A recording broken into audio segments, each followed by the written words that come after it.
I think we're live. And hello everyone. Ah.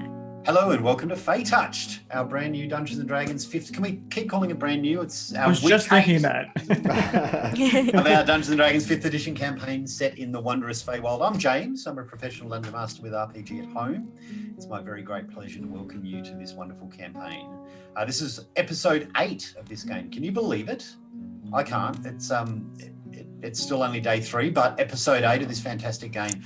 And of course, joining me is these fine 4 people that you see here. A warm, well met, and welcome to you all. Jared, just to put him on the spot, he's looking at audio levels. Oh, mate. Well, the audio is good, but like Zoom, like all of our Zoom stuff got cut off, so I'll just be fixing images. Let's see, my audio meter's good. I'm transmitting. There's sounds going on. Hey, not too bad. Not too bad. Technically perfect. Welcome. How's your Monday in Chicago? It is, I can't do that. It's good. It's Monday. It's Monday, it's warm, but hey, you know, it's all good stuff.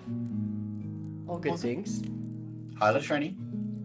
Hello. Are you melting? I saw the weather yesterday in the US, and the East Coast is like exploding on fire, is it not? Is it ridiculous? It is hot, but I am not on the East Coast right now, so I get to avoid all of that. Not in Kansas? So yeah.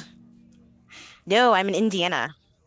That's like Kansas, isn't it? Yes. Basically Kansas as far as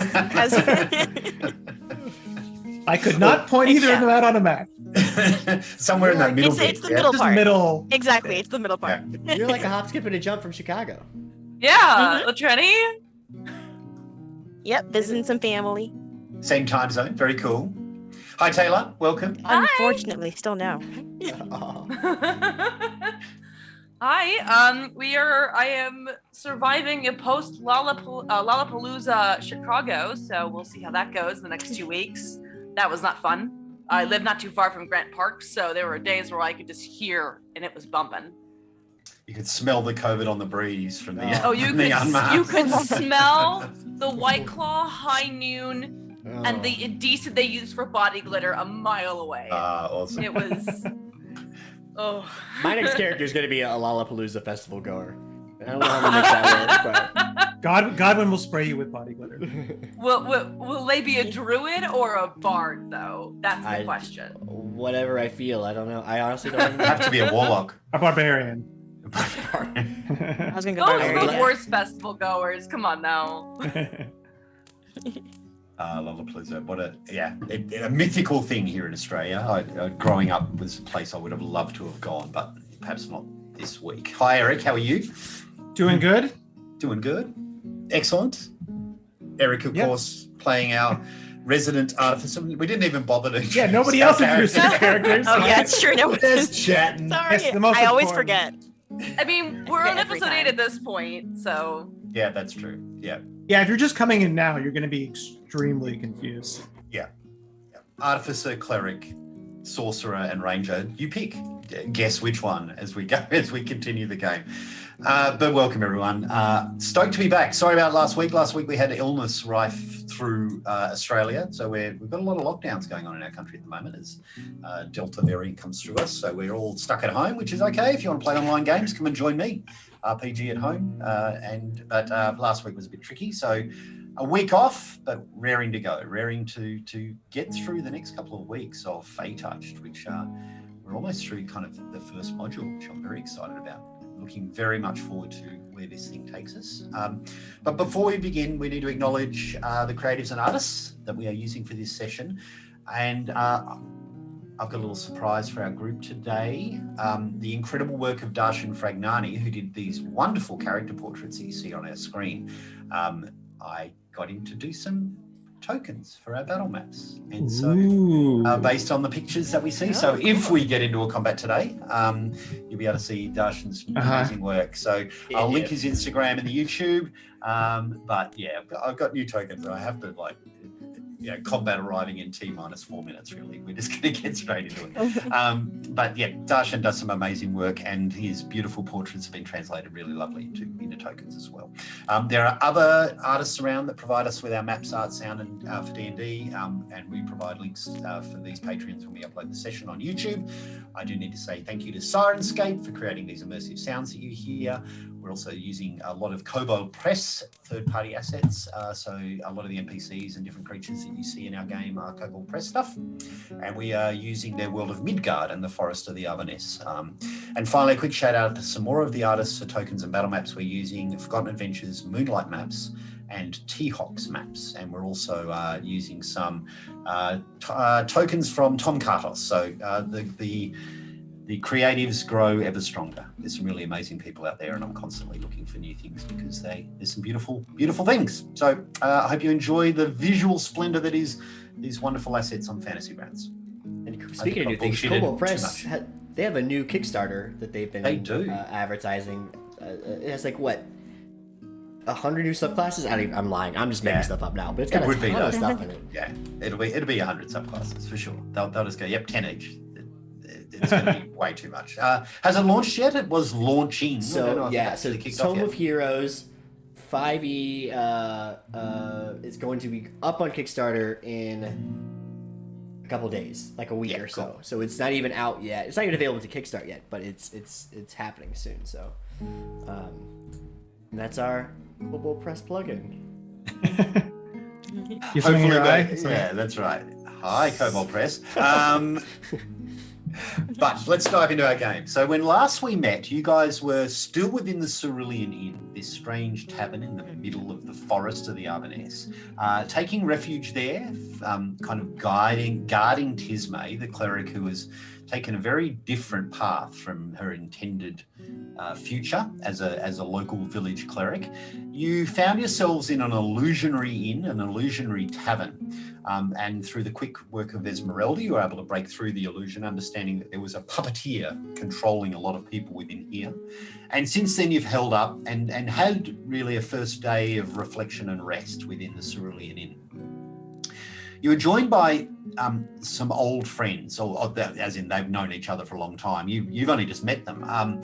Tiernan and Ren, a druid and ranger, a human and Fearbolg, who patrol this part of the forest. And these are old companions. In fact, one is the ex-husband of Latrini's mentor, so not Latrini, Tisme's mentor. Both.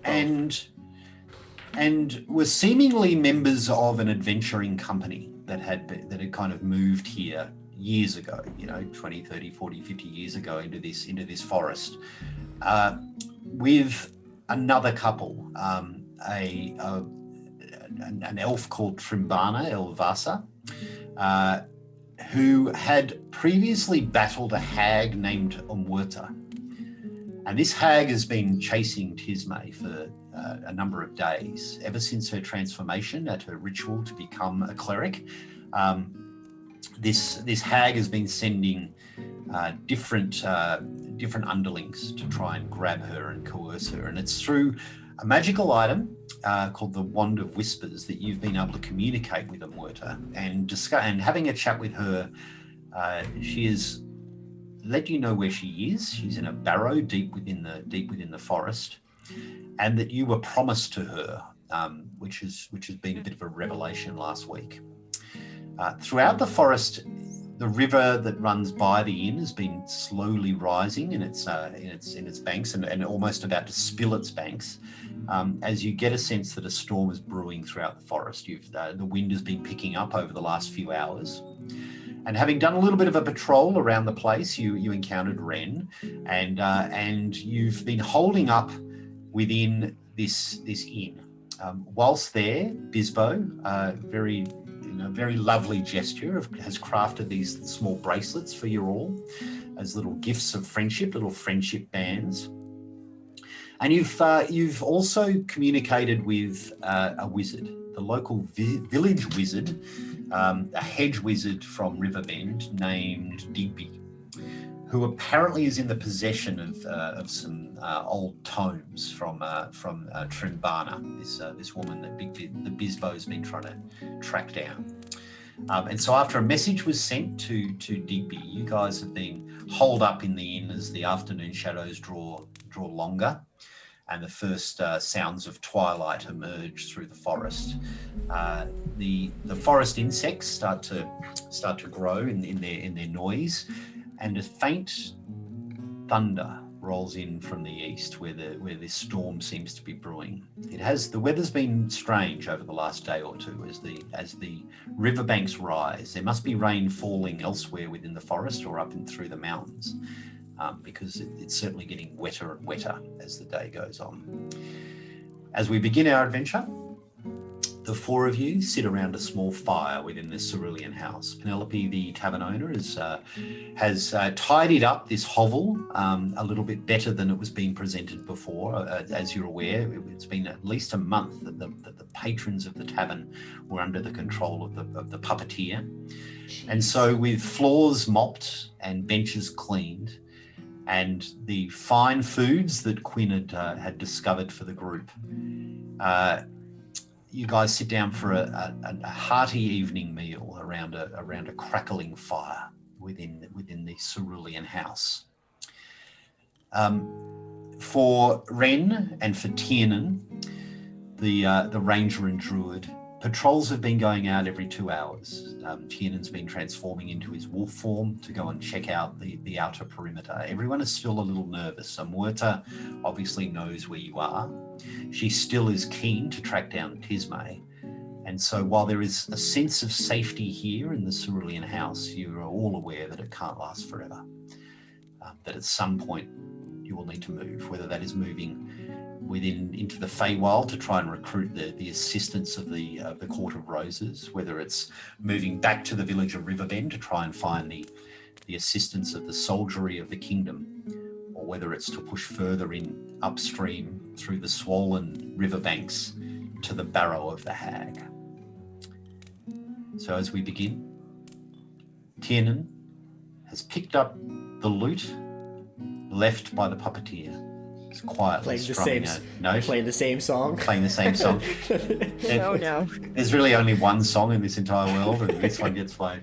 I'm really looking forward to leaving this tavern after 3 sessions, I'm not going to lie. And as you tuck down for a meal, you're left to your own devices as the rain starts to fall on the thatched roof above. Over to you. Feels a bit like a calm before the storm. Or the storm before the storm. Had you say it started raining yet or no? Yeah, it just started. Yeah. Doesn't necessarily bode well for what comes next.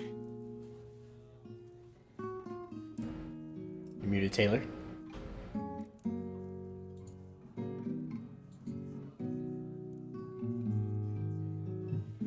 Taylor's muted.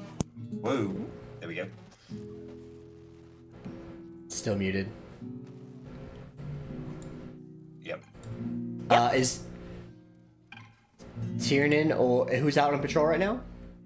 Ren's come back, so she's sitting with her large 8-foot frame in a chair to one of the windows.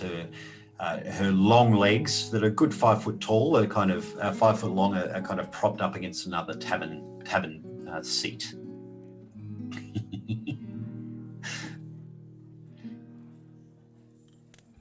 How you going there, Taylor? Can we hear you? Hi. Yep, there Hey. we go. Gotcha. Hello. Okay, I don't know what happened there, but Esmeralda will just kind of look around and, well, rain brings growth and new life. It's also rust metal. So I'm putting on a poncho, and I put a little poncho on Godwin too. He's kind of struggling because he doesn't like wearing it. Oh, yep, okay. A little poncho gets placed. It's his spider poncho. Little rain jacket around your shore. That's right. It's like the dog rain jackets like that, but it's Godwin. Yeah. It's lovely and warm here. The food is great, and as you settle in, the door does open. You hear the sounds of the growing wind through the trees and the growing storm in the distance. As a diminutive gnome walks through the door. He's got a shock of grey hair, his large purple cloak hooded over the top. And even from here, you can see that the cloak has been embroidered with small filigrees of an eyeball, of eyes, all over his cloak. He's got a strange beard that's with an upturned mustache. And immediately as he walks in, he bashes his back against the door to kind of close it from the growing storm. Wipes his brow and looks extremely concerned. He looks harried. He looks as though, he's had a rough journey up through the forest. Clasped over his shoulders, you see a number of significant amount of luggage. There's what looks to be a large kind of spell bag. There's even from here you can see that there is a string of books that have been tied up with a belt, and a large kind of almost suitcase, a carpet bag in his hand, as he kind of bursts into the door. Digby, Tismay would know. You know Digby from the village, but he's a bit of a recluse in terms of the town. And as he looks towards you and looks towards the others, he kind of nods to Ren by the fire and then immediately dumps his bags in the middle of the floor of the inn and walks directly over to the fire to start rubbing his hands. It's awful out there. Absolutely awful. Why on earth would you get us to move up here in the storm? I've run to the bags. Tut. Don't touch. Are these the books? Are these the books that they asked for? Who are you? Shouldn't we do some introductions first, Bizbo? Maybe Okay. he doesn't really know who you are. I'm like drooling a little bit as I'm like reaching out for the book. Thank you for coming. Thieving little Thank you for kobold. coming, Digby. You're welcome, Tismay. Let me collect my things before this rodent decides to pick his way through. He kind of goes to collect the bag, the books that are trapped by the belt.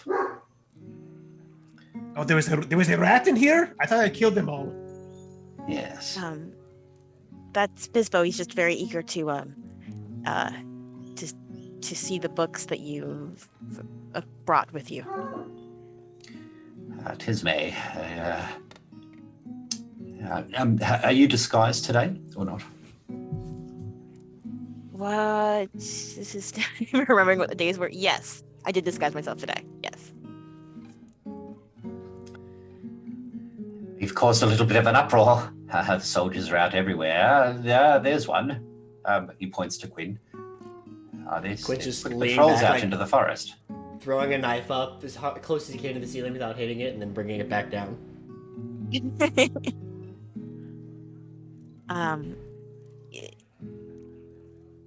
Yeah, we didn't leave under the best of circumstances, as you've noticed. But we appreciate your help. I trust I wasn't followed. I've looked as best I can, but I must say there are a lot out there. But the forest is teeming with soldiers on patrol. Searching for you, I believe. Searching for you and some creature that took a baby.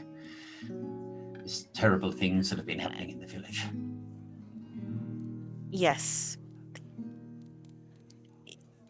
Yeah, that's kind of related to why we asked you to come here. There's, Yeah, of course. Muerta's back, and he immediately moves towards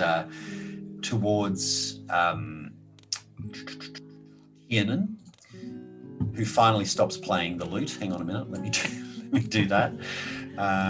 Turn it up, Tiernan. I sabotage the loot. I can't listen to it anymore. Tiernan puts the lute down and gruffly, yeah. Sounds like she's back.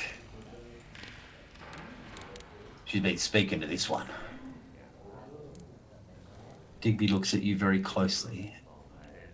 Tell me, and the barrow's back also? She's there too, according to your message? yes. That's where she said she was, yes. We haven't traveled there yet, but... It is not good. Not good whatsoever. Very, very, very concerning. And more concerning so I did not even see it in the stars. I have not seen anything to this nature whatsoever into the futures that behold. I've checked the astrolabs. I've checked my charts. This should not have happened. Very, very concerning. Any ideas why she's returned? What has caused this apparition? We've sent her entirely into another plane. Very, very, very, very worrying. You want the short version or the long version? No, the detailed version. Tell me everything.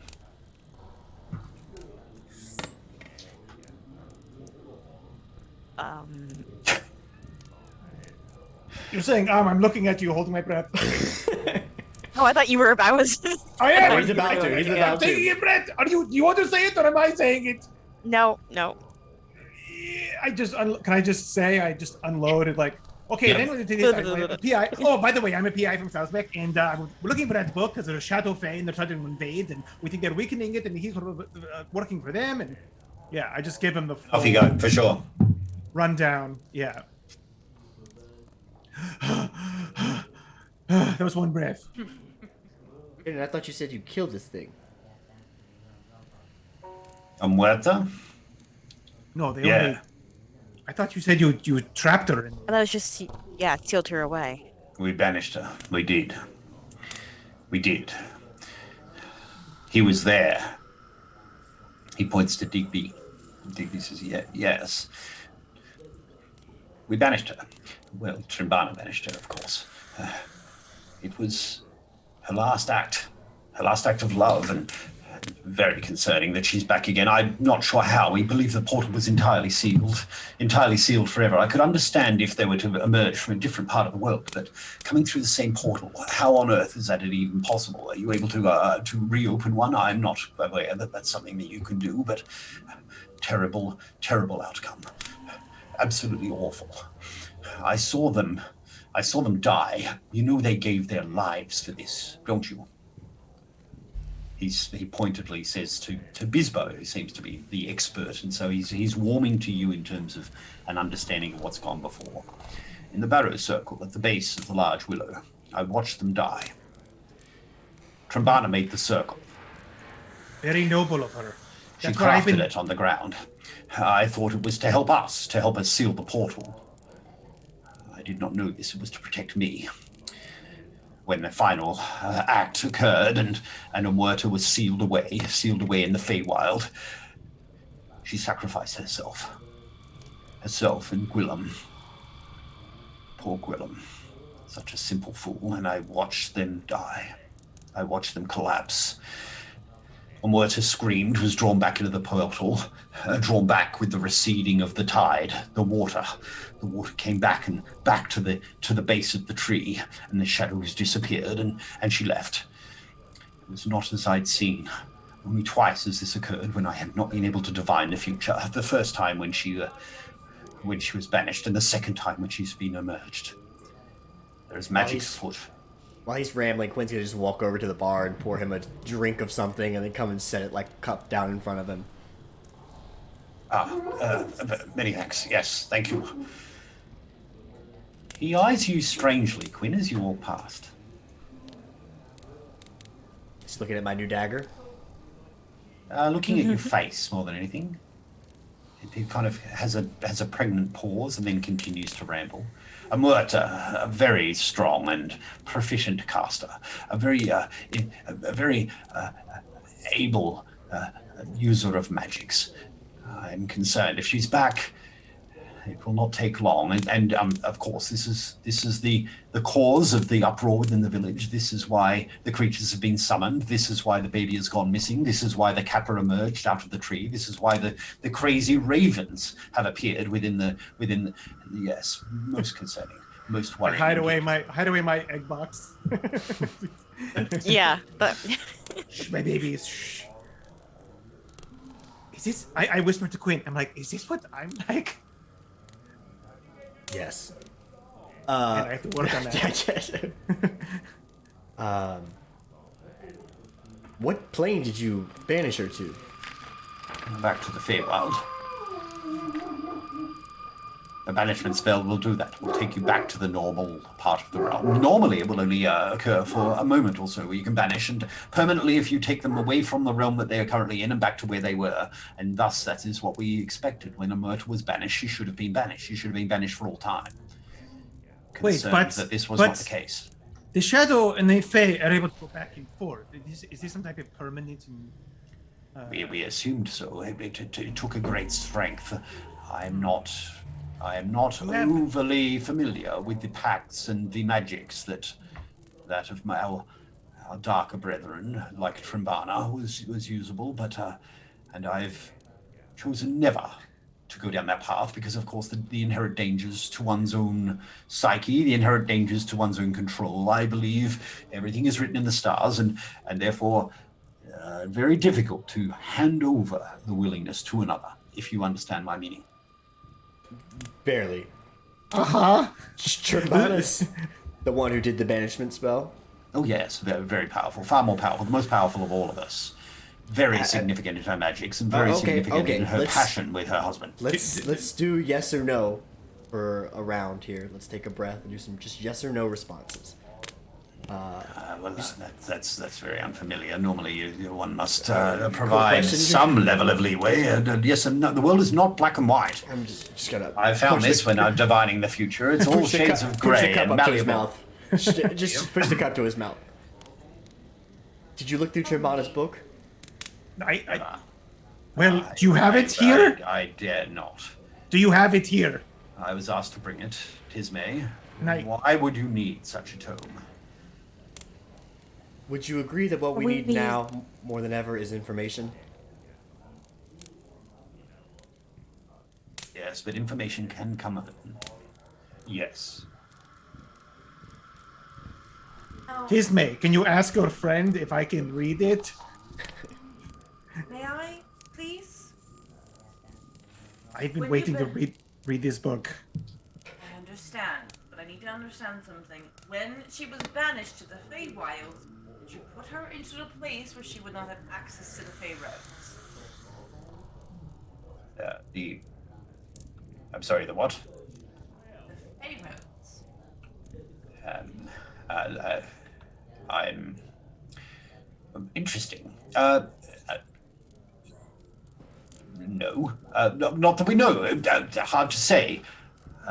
Is that something we should have considered? I wasn't the one to have cast the spell, of course. I was there to provide additional support and additional firepower should it be required, but I'm not familiar by the Fey roads. You mentioned that Travana was a powerful magic user, but you mentioned dark. Where did she get the source of her power? It is hard to say. She spoke to people. She had time alone, her and Gwillem. She was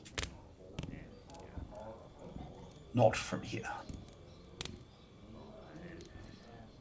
I heard a word.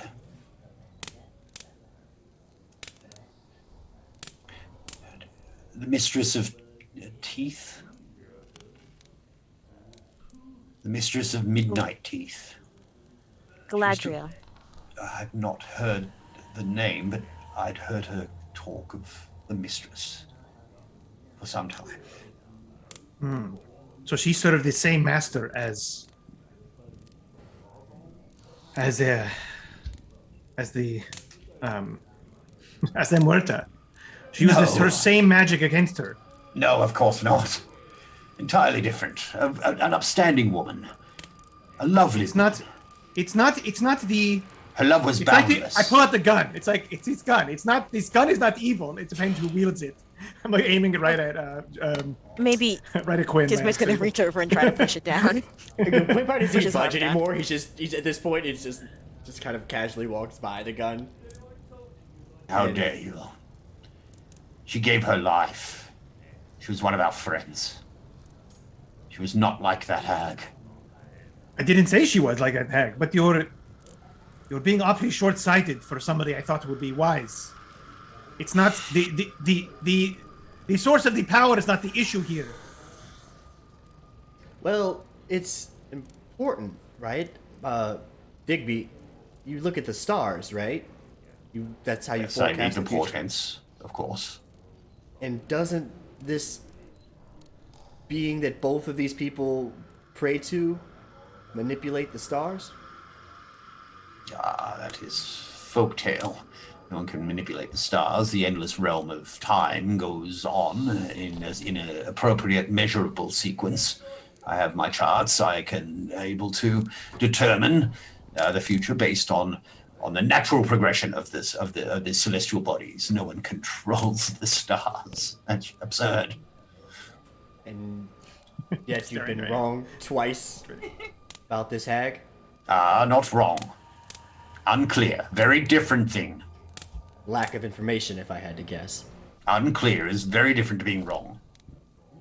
Well, back to my original point. If you banish her back to the Fey Wilds and did not take away her access to the Fey roads, you just put her back at the starting point.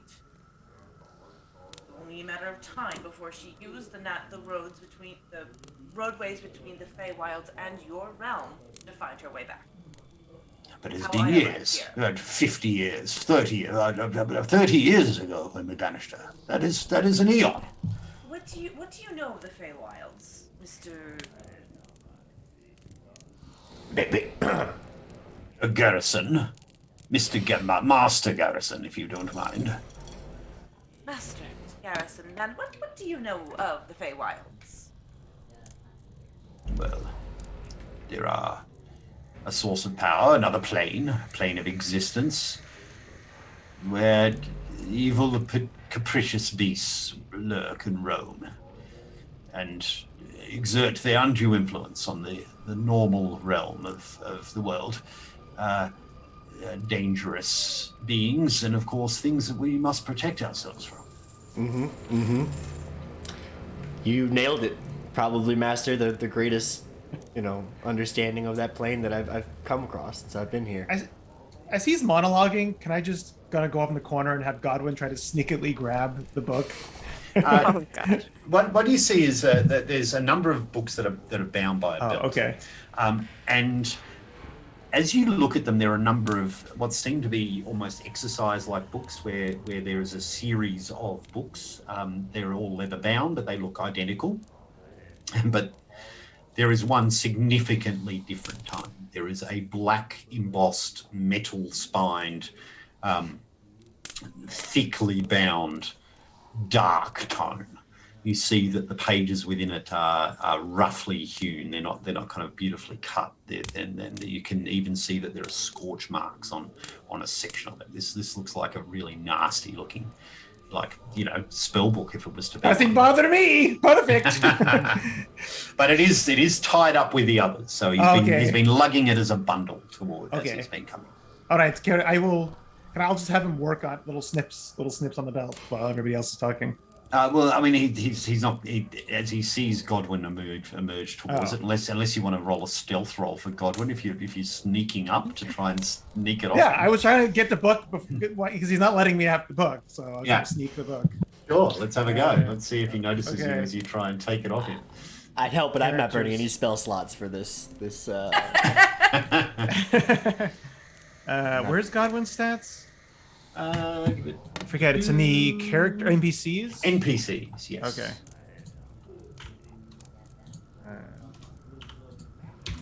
There we go. Okay. Stealth.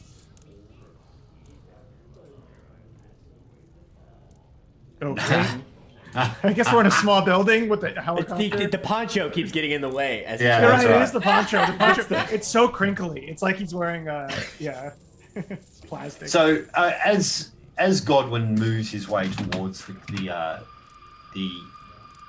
pile of books next to Digby, you watch as Digby just kind of looks towards him, and with a snap of his fingers, this jolt of electricity just kind of moves out from his hand. Please, keep the clockwork device away from my material. Very valuable tomes here. He's not a device, and he's very gentle. As his scissors run slashing in the air. Yeah, they're just crazy scissors and sewing Edward needles. and shit. Scissorhands just. Yeah, exactly. I'm assuming you're from the guild. He looks taken aback for a second, and then he's like trying. So he looks like he's gonna lie. I've spent some time there. It's interesting. Very interesting. Rewald, Solsbeck, I can't pick the accent. Well, I'm from the sewers, so I don't know if you know the accent. Which chapter of the guild? I was in Salzbeck. Very good. We're getting a bit carried away here. If I could, one more line of questioning. Have you ever known any other spellcasters to study the same thing you're studying? Divination and the stars. Sure. There is a number of our order. The school in Rewald, well, the divination is where I studied. And were they all upstanding citizens, or did some of them get into trouble? What are you inferring to, sir? I'm inferring that we're all connected to this star being somehow. Some of us more than others. And the last person to banish this hag wrote down her notes in that book. And we need to get our hands on it to figure out what we're dealing with. It's dangerous magics. Well, that's why we need a practitioner of the arts as skilled as you to help us. These are not arts of mine. Well, then you can blow away anything that comes out that's not natural. What would you define as not natural, Quinn? Anything that comes from the Fey Road.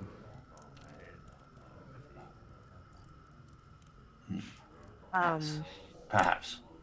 That tries to kill Well, us. I've I add agreed. that sometimes. I've brought it with me. Please. And he props with a thud, poof, lands this heavy tome on one of the bar tables, so one of the inn tables, and opens up the leather straps and pulls aside these 5 exercise-like books.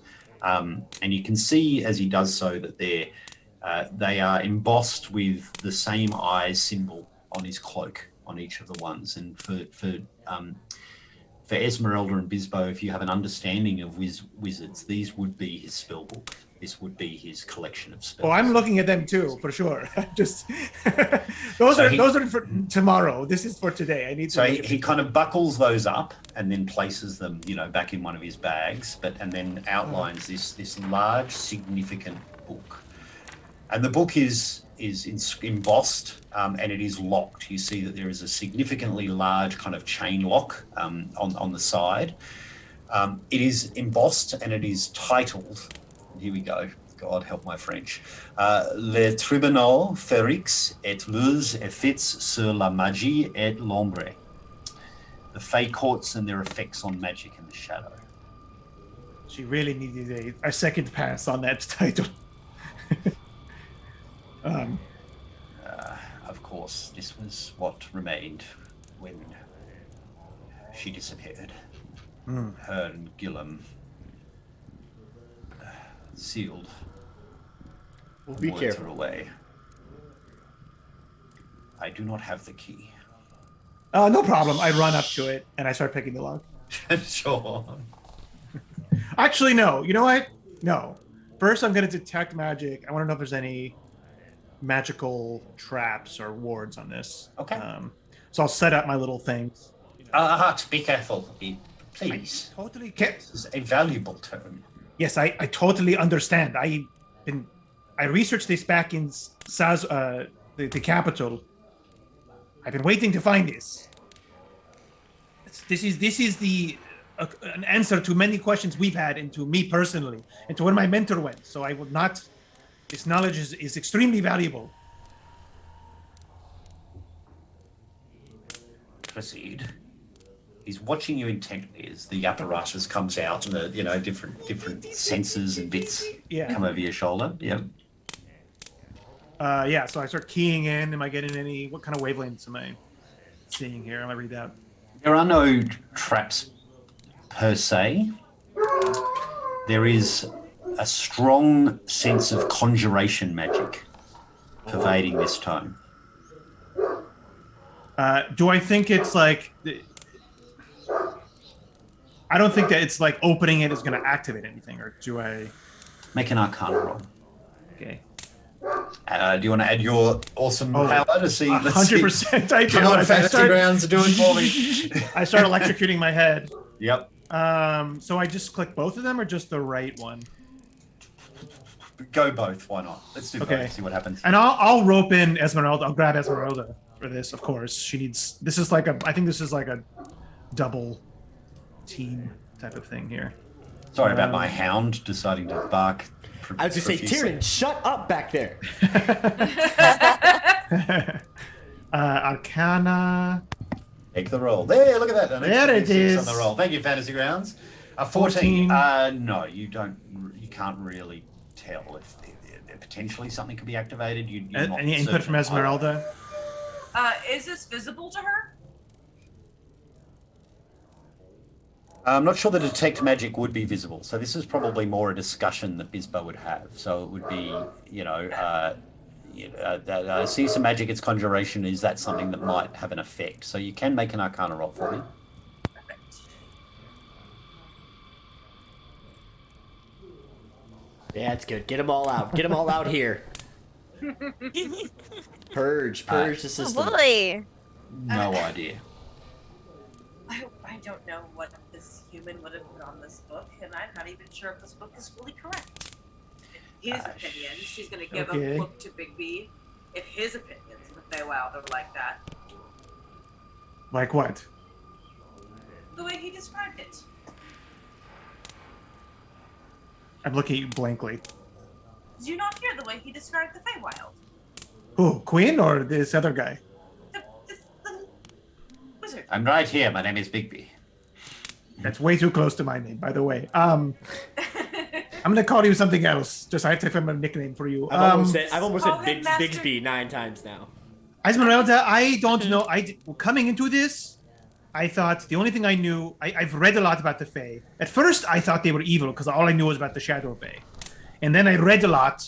I'm like, oh, they seem kind of cool, but also terrifying because I've never been outside in the wilderness. But now that I've met you, I think, there's some pretty awesome Fae too. And you're one of my best friends, as right?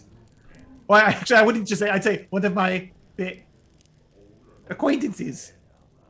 I'm looking at your bracelet. So I think it's like anywhere else. I've met some pretty shitty people in the cities, and I've met some pretty cool people as well. So I think they're just people like anybody else, except for kobolds. Those are mostly all assholes. By the way, I'm definitely an outlier. I just want to tell you guys now. Don't think every kobold is like me. They are all little assholes. Okay, anyways. Like goblins. Bizbo, you are a treasure. Like to be hoarded and locked away? I look off in the distance, horrified. Oh, to be marveled at. Oh, wow, that's the nicest thing anybody's ever said to me. And then you see Godwin comes with a tissue because he knows I'm about to cry. Oh, yes, my medicine. I start dabbing my... Anyways, okay. Yes, I don't think that way, but the Shadow Fae are pretty bad business. So let's try to get into this. I will try to pick the lock. Okay. Let's make a... do you have a Thieves' Tools on your skills? You should have. Shouldn't you? Yep. I have Thieves' Tools, and I'm proficient. 14. You start to work the tools within the lock. It's going to take some time. You will open it, but with a 14, it'll take a good, kind of 20, 30 minutes to try and work your way through this lock. Godwin's patting me down. Yep. You guys can talk while this is happening. You guys are just watching me. Is everybody just watching me do this? It's so much more nervous. So tell me, what is the plan? Once we learn the book, are we heading back to the barrel, up to the swamp, try and seal her away once more?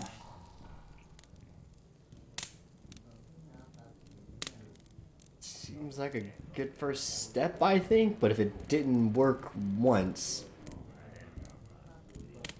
Esmeralda, did you mention that there was time distortion between here and Feywild? Yes. Time runs differently in the Feywild than it does here. But surely not. It's 30 years. That's a significant amount of time. Surely it is. I'm. Perhaps I should introduce myself to you, since you seem to not understand. My name is Esmeralda Astrum. I am from the Court of Roses in the Feywild.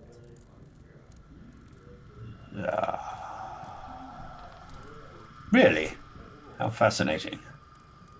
Ben, am I not? You're a fairy.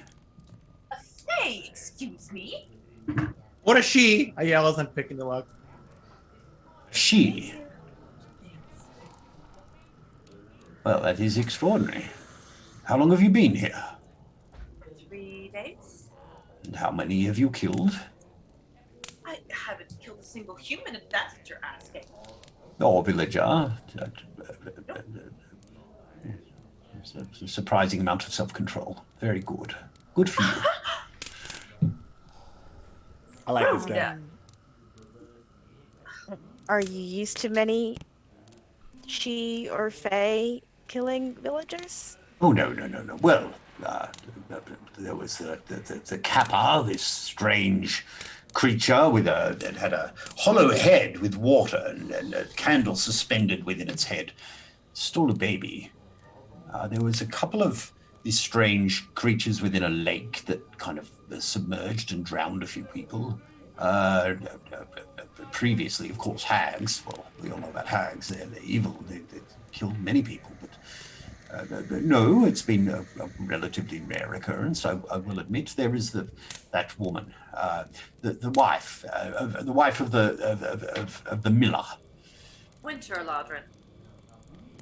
Yes, we got the sense that perhaps she was one. The rumors have said that she was one, but she hasn't noticeably killed anyone since I've been living there for the last, couple of decades.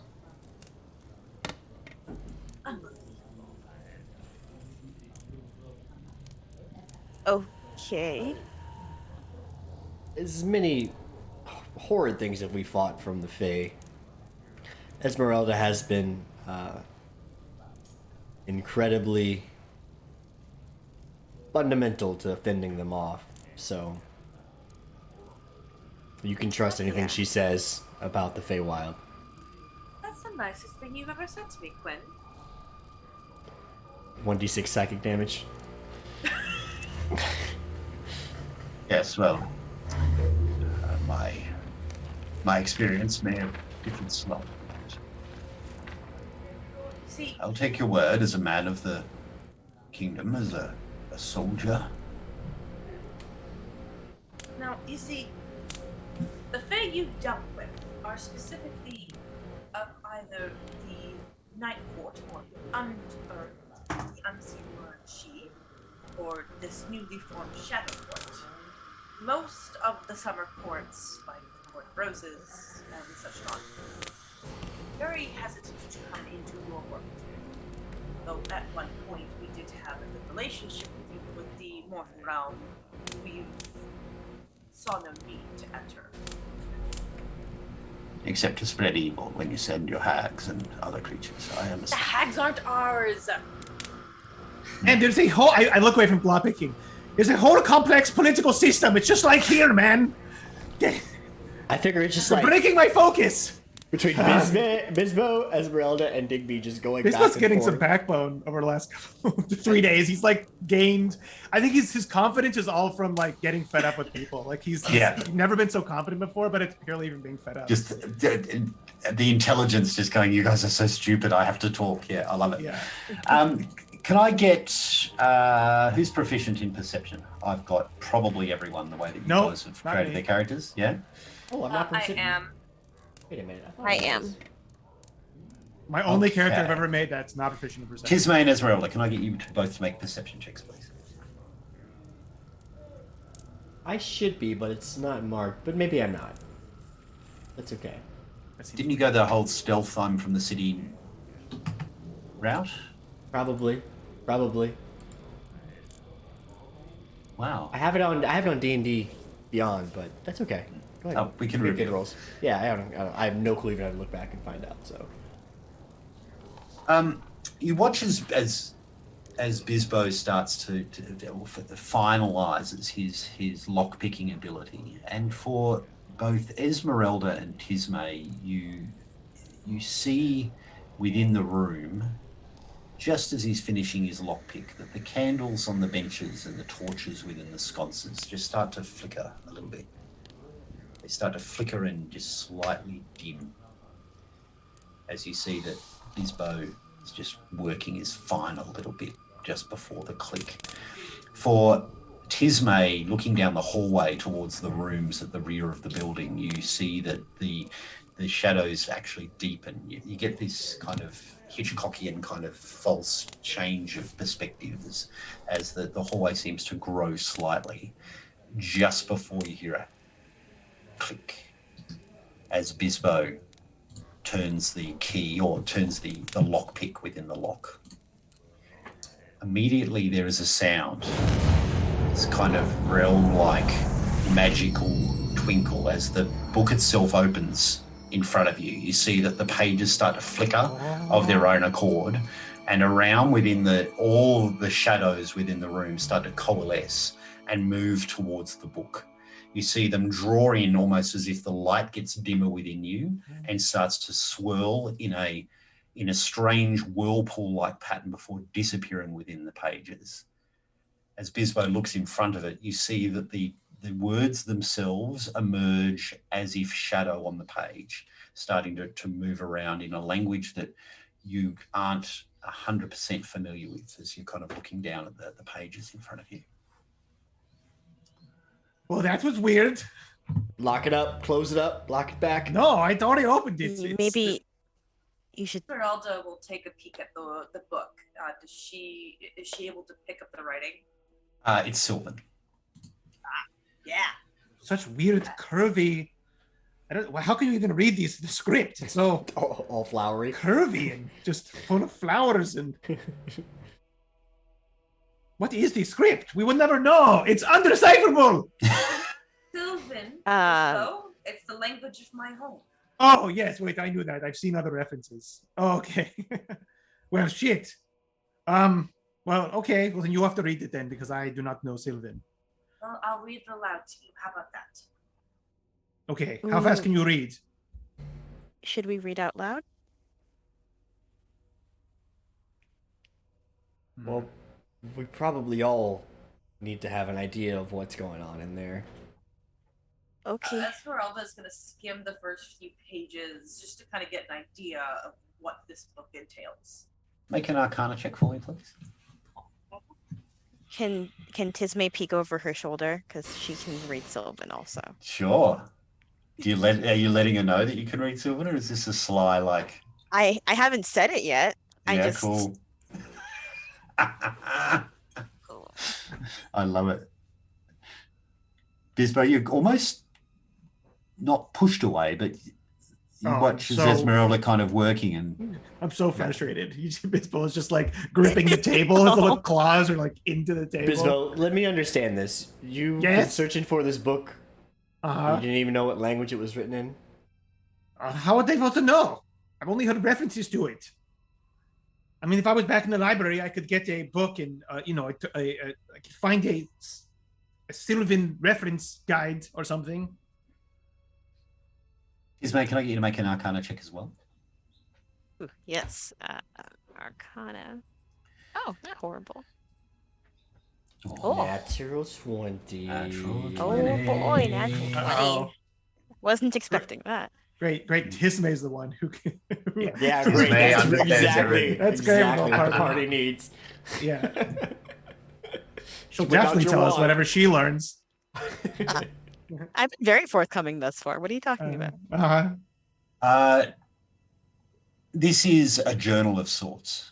It's a journal of a woman, Trimbana Vasa,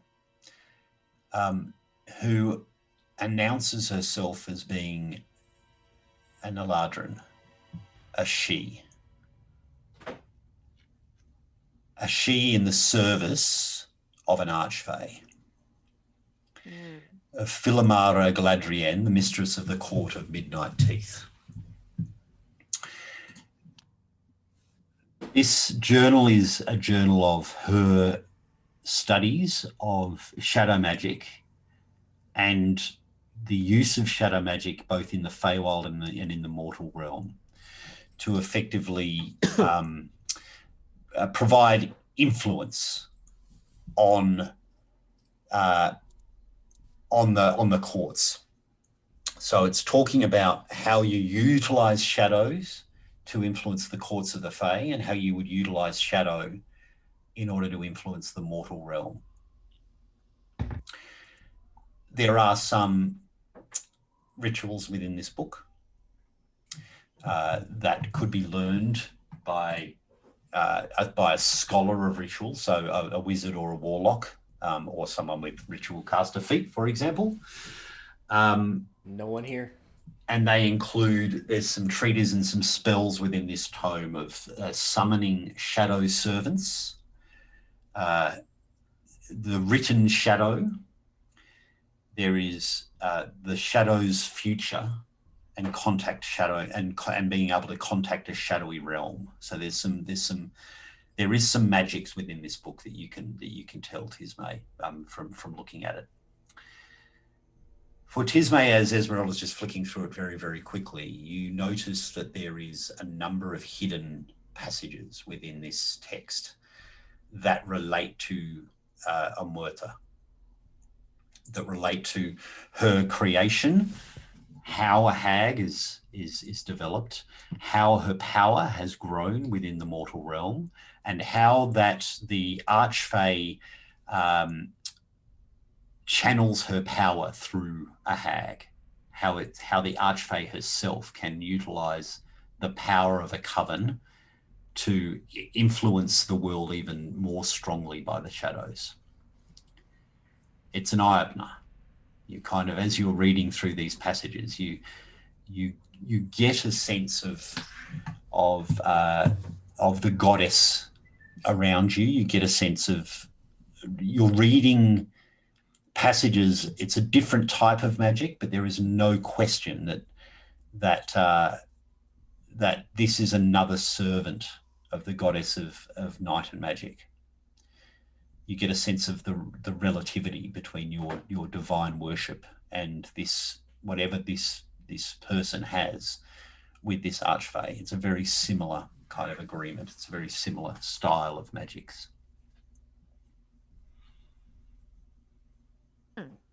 How's it going? Esmeralda, anything? Ladies. Of course Tisme rolls a natural 20 on that tome. Just ungodly. I'm staring at them. Can I tell that Tisme is reading? That's a good point. I'm not. Ooh. That's a fair point. Make an insight check versus your deception, Tisme. Oh, my deception. This will be great. My insight. Oh, okay. It's all in the rolls. I am staring Oh, right wow. at you. I am staring right at you. That's only Wait a fair. minute. She's good. She's trying desperately to show it, and to be fair, is very good at it. Good Her roll for her, Bizbo, yeah. you notice her give. She reads with her mouth, like she is very quietly kind of following her mouth as she reads, and it's just a couple of times where it seems as though it's a difficult word that she seems to be doing it. She's reading. She's definitely reading, but over Esmeralda's shoulder. So Can I appreciate it. insight Yeah, Bizbo so to see if he's inciting Tisme? No, I'm just kidding. Insight. the domino chain of insight Yeah. checks. We're doing some Inception style insight. Yeah. That's right. Well, as I'm gripping the table, Esmeralda, anything about, specifically we need to know right now. I want to read the whole book, but right now we need to know what about this ritual that banished her and what she even thought, why it would work in any type of permanent form. Right. Anything involving that. Let me, and Esmeralda will start to flip towards the back because as Master Garrison has said, this is, it basically killed her doing this, so this is probably one of the last things she wrote about. Yes. And she's going to start looking for passages that mention the banishment. So, what the passages within this book talk about at the end is the permanent sealing and disruption of a ley line. So in a similar vein for Fey roads, this is about a conduit of magical energy that runs through the landscape. She doesn't call it a Fey road, but you get a sense that there's a parallel here. Mm-hmm. And what she talks about is a sacrifice of 3. the destruction of 3 souls to permanently disrupt and destroy a ley line.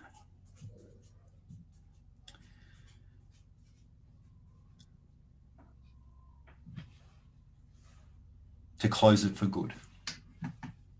3 souls. 3. But it was just her and her husband that died, right? Correct. That's what everyone's mentioned, yeah. Oh no, she was pregnant, wasn't she? Oh no. Esmeralda's gonna look horrified a moment, and What's she writes. Please, when she wrote about a ritual which could disrupt and destroy a ley line of magic, and I'm starting to believe that Fey roads are ley lines of magic. However, it requires a sacrifice of 3. But as Master Garrison has said, it was just her and her husband who died. Yes, it's well, I was there, but I would have been the 3rd. She protected me through a circle. Not if she was a child. Was she with child? That's the same. Digby looks across to Tiernan, who looks at Ren, and they both look really alarmed. I wasn't. No, they never said. Horrible. She would have said something. Says Ren. She never said a word. And Gillum, there is no way.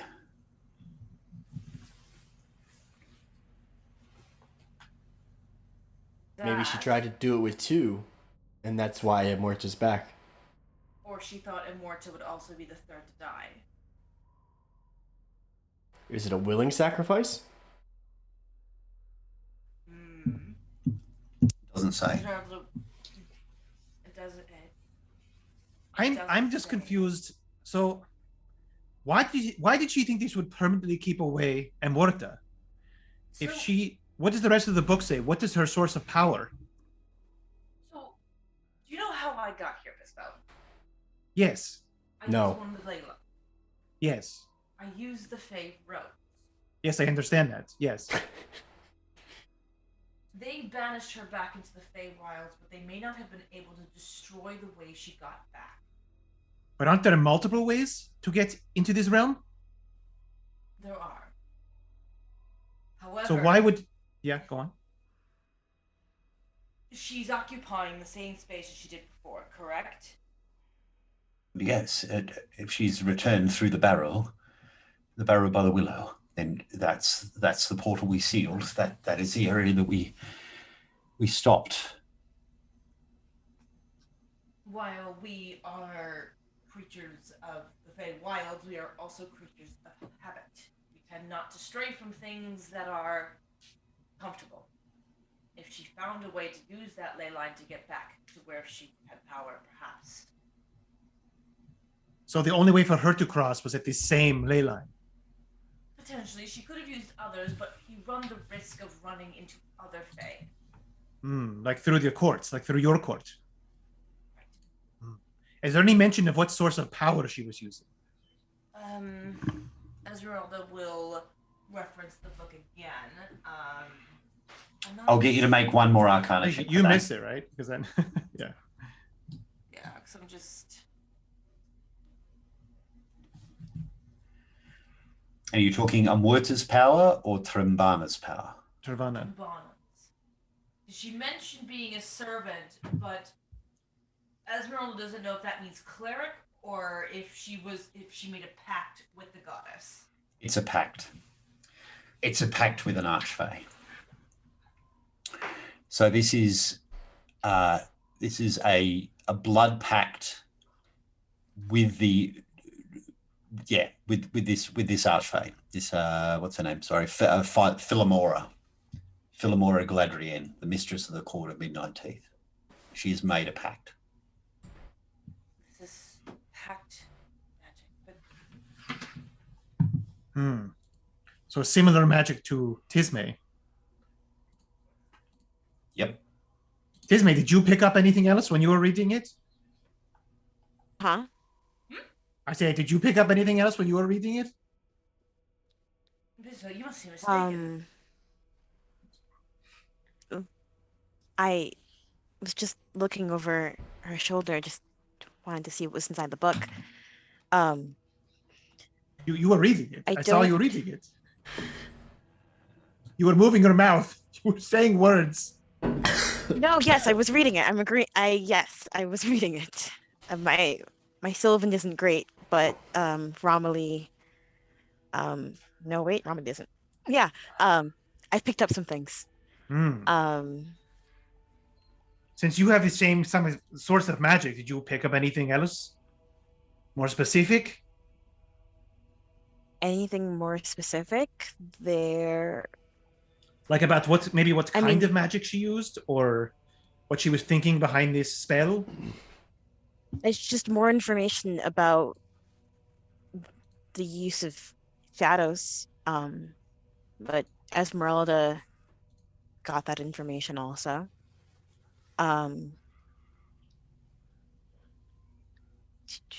Looking back at my notes to make sure I remembered it. Were there any Was that- spells To in there? influence it. Oh, yes, there were spells. A couple that were I was gonna say, I think you saw that too, yeah. Oh, was there the banishment spell in there? Not Oh. that I don't- know. So That's we're back to where we unfortunate. started. Well, the banishment didn't work anyway, so why do we need the spell? Is there any way to repair a broken ley line? I'm thinking back on all the things I've read. Yeah, make an Arcana roll. Okay. You can add your big brain to that if you like, and at the same time, I'll get Quinn to make a perception check, please.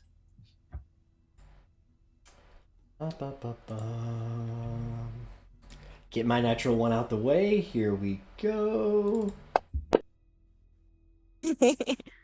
11. And a 22. Wow. Wow. Yes, there are ways to repair ley lines. It takes an incredible amount of power. It takes some concerted magical energy. But yep, there would be ways to redo it. And because Trimbana was using this shadow magic, if somebody else used shadow magic to repair it, the same type of magic that was used to destroy it, would that make it easier? Yep.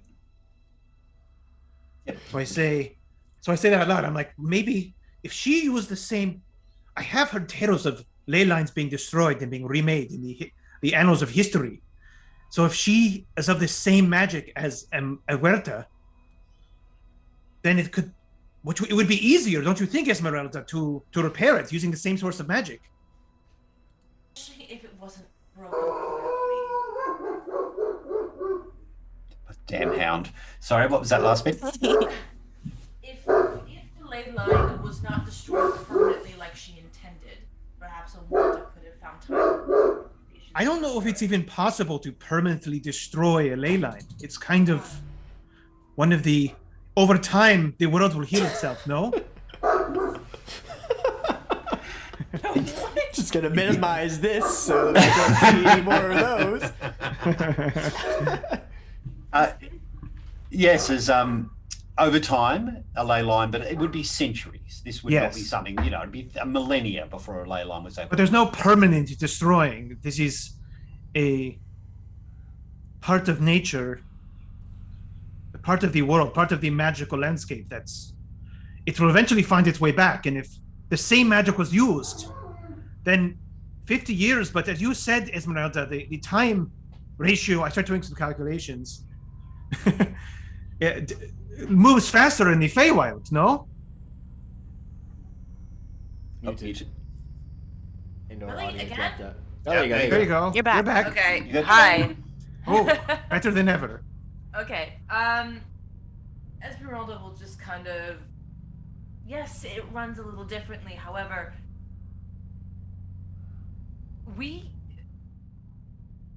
to suggest that because they use the same types of magic would accelerate the timeline makes sense, but not that quickly if this was done correctly. I don't think she broke this ley line correctly. Sitting in the Even chair so- as Quinn tosses the knife between one hand and the other, you feel the cold brush against your skin. Instinctively, Quinn, you watch move very fast to his left, and glancing over the shoulder where you had felt something brush your face, you see a shadow. A long, dark shadow from the recesses of the corner, shielded away from the flickering light of the fire. And the shadow has emerged across the floor, moves itself up and becomes almost in a human-like figure, and has just been kind of grasping out towards you. The others, cloaked around the book, are absolutely unaware of this thing that has just emerged from the corner and is encroaching and grasping at Quinn. Quinn, what do you do? I yell. Yep. I throw and yell at the same time. We're not alone. Is there any? Do I see anyone? I just want to throw whatever. It's a shadow. Moves. Yeah, anything that moves, it's a shadow. It gets the knife. Yep. Oh, make a roll. Roll your knife. I don't even think. Yeah, we'll just do a throw here.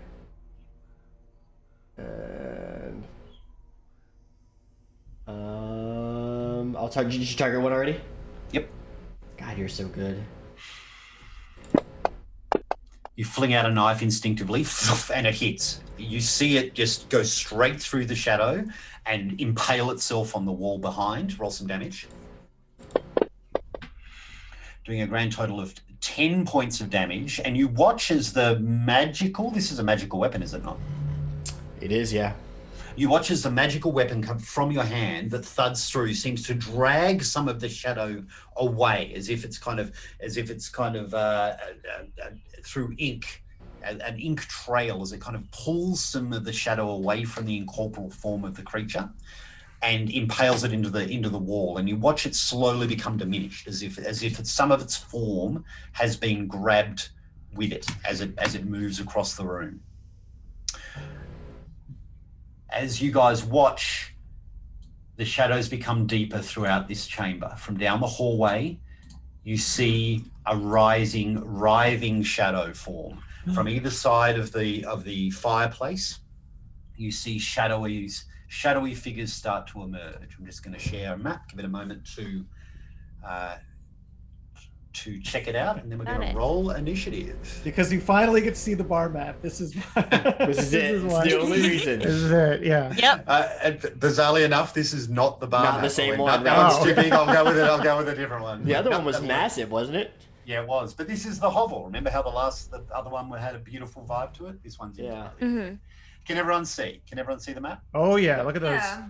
beautiful And tokens. Can you see the beautiful tokens by No, they by- are by beautiful. Darshan? They are stunning. So thank you. Let me very zoom much, in here Darshan. on this stream. Yeah, very cool. All right. So as the shadows emerge, Bizbo, you are racked with Fear. reminiscence. This is you see Fear. what you have seen. This is very, very, very similar. Bizbo goes a shade. It's hard for scales to turn shade, but you do see a slightly lighter shade of scale as he starts trembling. Not again, not again, not again. And I'll get everyone to roll initiative, please. Yay! James gets his combat. You get it one way or another. Whoa. Putting that down. Wait, yeah, I have to. Like, There we go. Beautiful. Oh, look at these great Wow. initiative rolls. A Beautiful. 6, a This is 7, awesome. and 18. 18. I don't know. I don't know why. The one that's like, not again, not again, not again. Bizbo, you back up. Not Act again, not first? again, not again. But you act first. So, What? Yep. What would you like to do? Oh, I have to Panic roll shot. for Godwin as well. Hold on. I'll roll for Godwin. Or Okay, up to thank you. Uh, Yeah, you roll because I don't know. Godwin will be going on a 15, so he's directly after you. He'll be second. All right. I'm sorry, does Goblin have his own token? Yep. Yeah, he's always had his own. He's Same sitting on the bar. I'm saying, but Why are you did making get a him custom, big? Did you get a custom one too, or no? Is it the same? Oh, no, already- it didn't get a custom one. Oh, that's a nice Yeah. one. All right.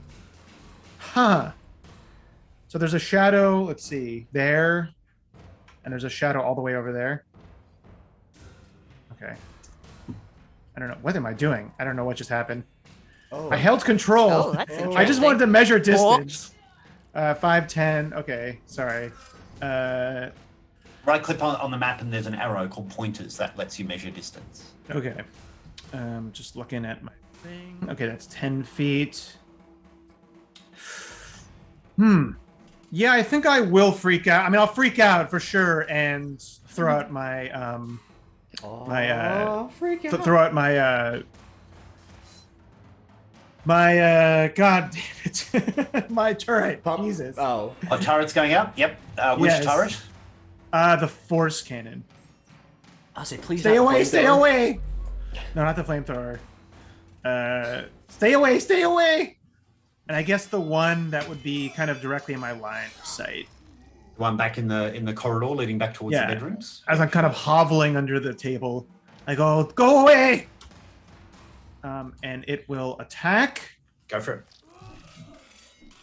It's like it's been only a week or 2 weeks, I guess, since combat. I already forgot where my Where all your stuff is. but It's there on it your is. action page. Yep. yeah. I can just roll the. I've learned just click every button and then hope that James targeted someone and it'll be fine. Yep, immediately the force cannon explodes with energy and just Go away, go away. obliterates the shadow into nothingness. I love It it. was like all my fear summoned some of the magical energy in me, and this like turret, almost like it's little. You know, the force cannon basically sucks in ambient energy, ambient magic from the. And it looks like it's sucking in air. It's sucking kind of everything at once, but it's like air and ambient magic. And this like extra, it's little bowels, like you know those like fire, you know what I'm talking about, like those kind of Bellows? things that lift up. Yep. The magical bellows on it just overinflated, and it almost like looked like it was gonna burst, like a bolt flies off, and then it just boosh, like loudest it's ever been, as it just because my fear is just pumping it full of energy.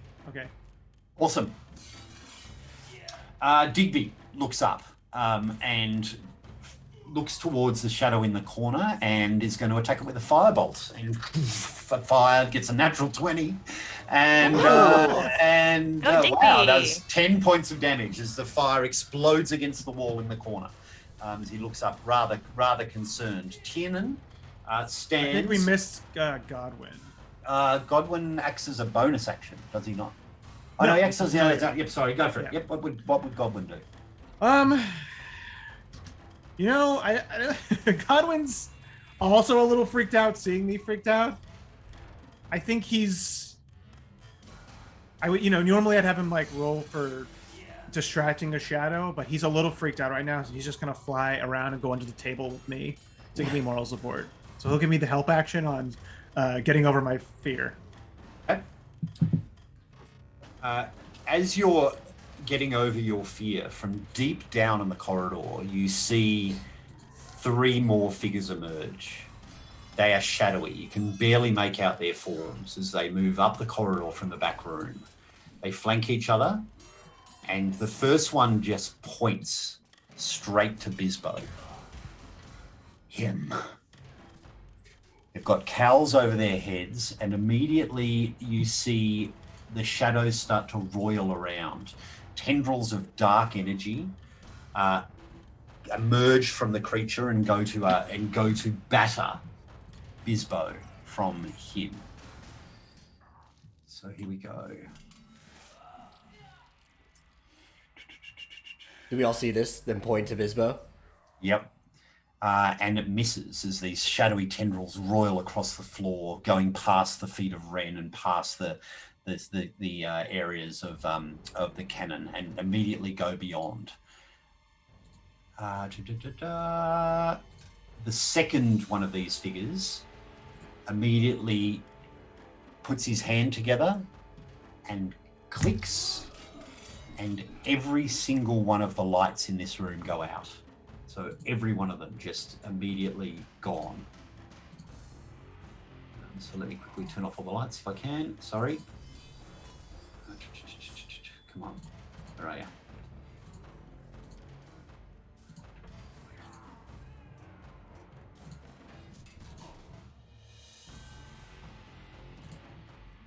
You guys all have dark vision anyway, don't you? Yes. Yeah. I think it's harder to find a build that doesn't have dark vision. Human. Mhm. Variant human. That's where you see it. But now with the new Tasha stuff, where anybody can be a variant human, I guess, and have dark vision. All the lights go out, plunging yourself into dark vision. As the last of the Darkling Elders, what's he going to do? Pushes through and will attack the cannon on the ground. You see him pull out a short sword, slices at the cannon first and misses with his first attack, slices at the cannon for a second time and misses with his second attack. Not bad at all. It's a turtle, isn't it? This is the turtle? No, the turtle that was a mistake. My turtle is my shield spell. Oh. A shadow emerges from the kitchen and is going to try and grasp Quinn from behind. This is the worst tavern I've ever been in my entire life. That will hit. And he starts to drain your strength. You take a grand total of 8 necrotic damage, and your strength is reduced by 4 temporarily. Ooh. Oh no. The second shadow does the same. Reaches out to Quinn, trying to drain your physical strength. That will hit. Doing another 5 points of necrotic damage, and your strength is drained again by another 4. So you've lost 8 strength. So what's your strength currently? 5? I have no clue. Yeah, 5. Okay, cool.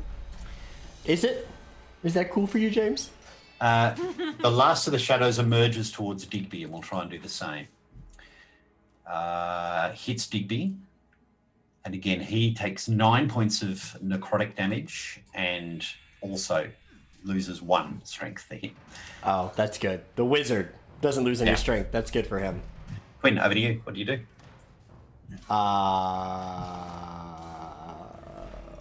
Didn't think I'd go so quickly.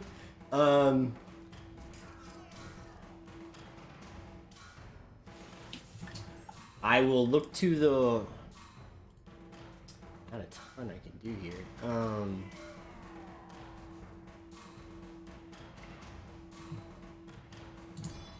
guess there's a bunch of people here. I will... Yeah, it's just the one I hit before. The knife that I threw is kind of stuck in the wall. I just want to like pull it back. Since I'm in like, I figured it'd be just like a melee. But just like, but I want to come back through the shadow. So can we just make it like a melee attack, or do you want me to totally. back to my hand and stab him? I love it. Yeah. Yeah. So like I just turn and like as it's like I see the knife behind him, pull, and it comes back through the shadow the other direction into my hand. Any bonus actions before you do this? Yeah, I do want to activate. I don't want to use a spell though, James. But I'm dying. You're feeling extremely weak. Yep. You don't want to go to 0 strength, man. Why? What happens when you have 0 strength? Nothing. You're In out. my experience, something good. You're out. Any ability score that goes to 0, you get knocked out. Oh, really? Yeah. Mm-hmm. I can. Anyone who's proficient in Arcana can make a roll. Okay. I don't know what's happening. There's all these weird drawings. I have no idea. Sorry. I don't know. Quinn wouldn't make a roll. He would have no clue when anything's going on. So I will. I'll do Hunter's Mark on the creature here. Yeah. Death. If a shadow takes all of your strength, you die. So can I look? Like I'm under the table looking at Quinn. Yep. Don't let them touch you. They'll kill you with their touch. Bad touches. Yeah,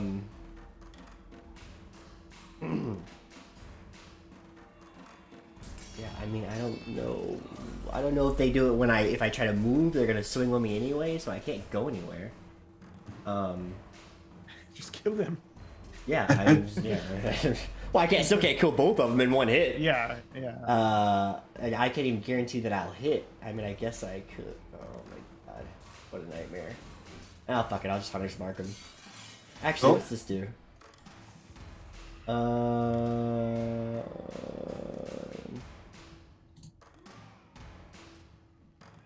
Same one that, yep. So Hunter's Mark, doing it? Yeah. Just so to keep themes moving here. So I click both of these. Yes, please. One's concentration, the other one adds the effect. Good. Then roll to attack with the melee attack for the dagger on Shadow 2. And roll. That hits. 18. Yep, that will hit. Doing 16 points of damage as the dagger returns from the wall and just dissipates the shadow, completely obliterates it. I love it. And I can move my mark to the second one on killing a creature, right? As a bonus action next turn. Oh, okay, perfect. All right, well then, yeah. I mean, that's my turn. That's your action. That's your bonus action. Yeah. Yeah. Staying still.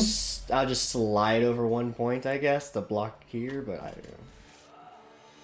Stay up in melee of this guy. Okay. Tiernan leaps up onto the bar, and with his magical staff, he attacks with his shillelagh, if that's what you call it, yeah. Slashing at the creature, doing a grand total of 10 points of damage.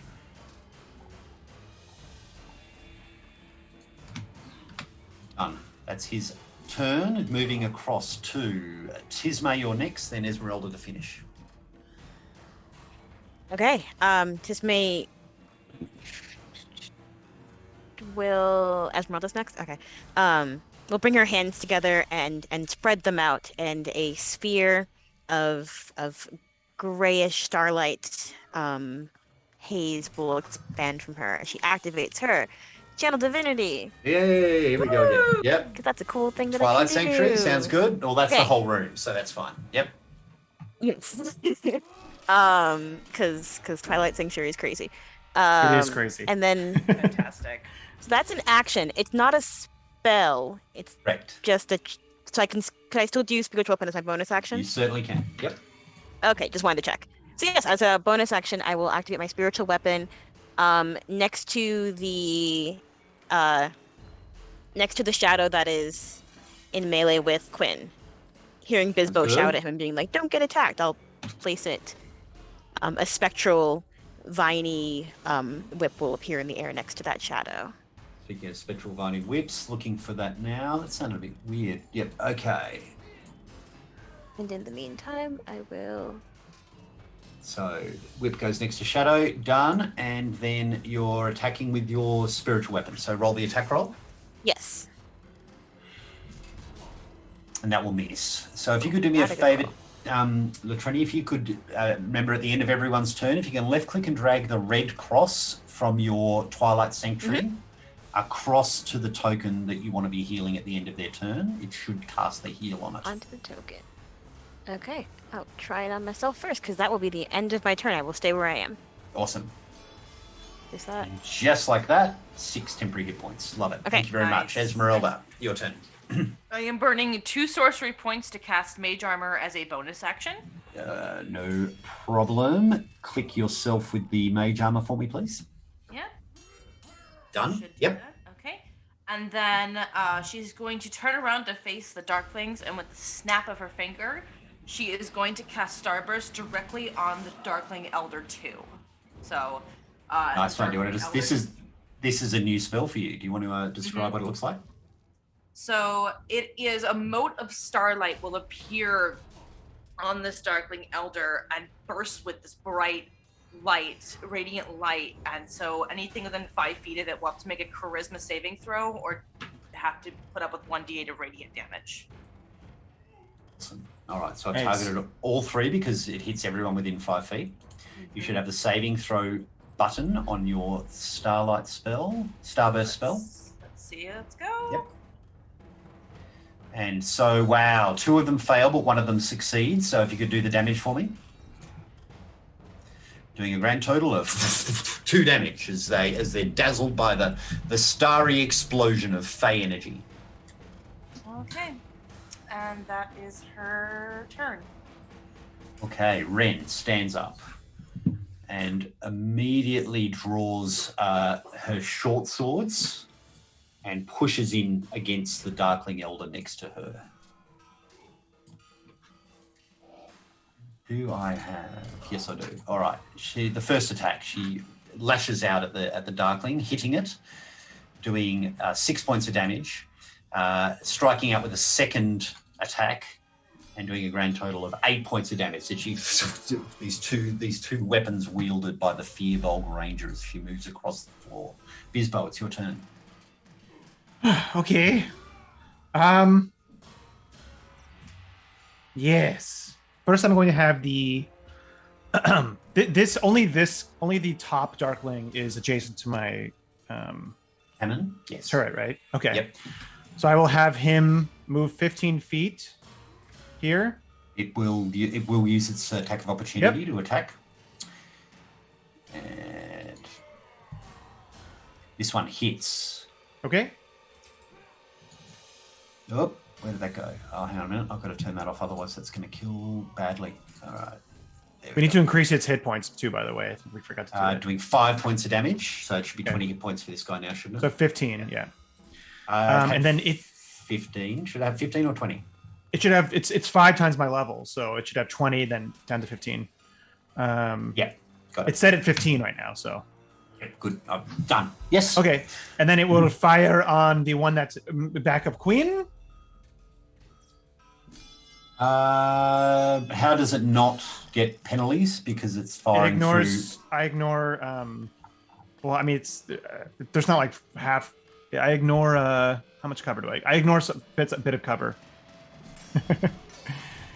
You're firing through 4 people. Yeah, how much cover is that? I think this can be solved if you maneuver to there. Okay, I'll move him there. Yeah. Sure. Take your shot. Or we all just try ducking. I gotta be honest with you. Everyone duck now. Fine, I'm taking the shot. I'm taking the Simultaneous. shot. Quinn's the last person in the line of 4. He felt the best out of this. You know, it's got to rip through 3 other people. To get That's right. Okay, and then I'll take the shot. I'm taking the shot. And that will hit. Roll some Okay. damage. That's enough to demolish that shadow. So again, dissipates. So this explosion of energy around you, really. There's lots of, people getting clubbed by, quarterstaves and gunfire, but that shadow is no more. He Yes. dissipates into nothingness. When I look at these Darklings, and they're all they have small weapons, and what are they kind of outfitted with? They've got curved blades, so they've got 2 lots of short swords. They're kind of Okay. dark obsidian-like blades. And are they heavily armored, or are they lightly armored? Hard to tell. They're all cloaked. They've got Okay. shadowy cloaks. Interesting. Actually, they're both of the spells I'm looking at are dexterity saves. So, I will actually use this one.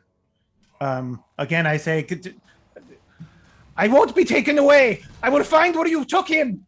And I'll throw out I'll bring out of my vest a small wind-up clockwork, kind of like a fat dragonfly. And I twist it really quickly, and it starts blurring, and it will fly over above them, and this high-pitched sound, and it will explode.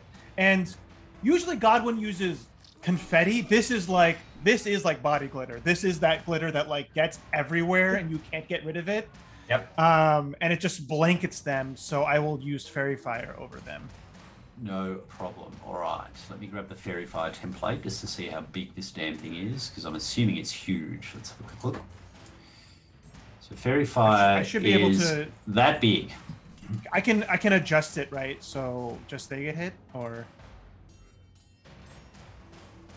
Yes. Looks like you Okay. can throw it there. Yep, that looks good. So let me just quickly target everyone for you.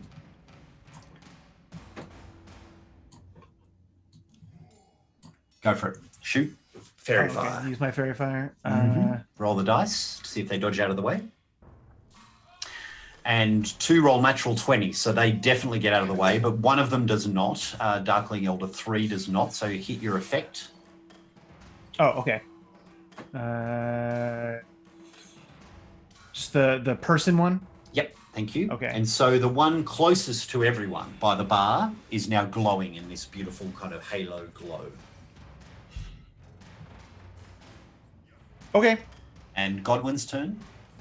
Yeah, Godwin will pop out and not wanting to be upped by the dragonfly that was suicidal, but still, he also tries to put confetti on the shadow with a little bit of, he has a little bit of glitter, but it's not as insidious as the fairy fire drones. So No worries. So the help action, yeah? yeah, and then flies away. No issue. Okay. It's the Darkling's turn. The lights out. You watch as the creature puts his hand up and bathes the entire room in magical darkness. So everyone is now affected by the darkness spell.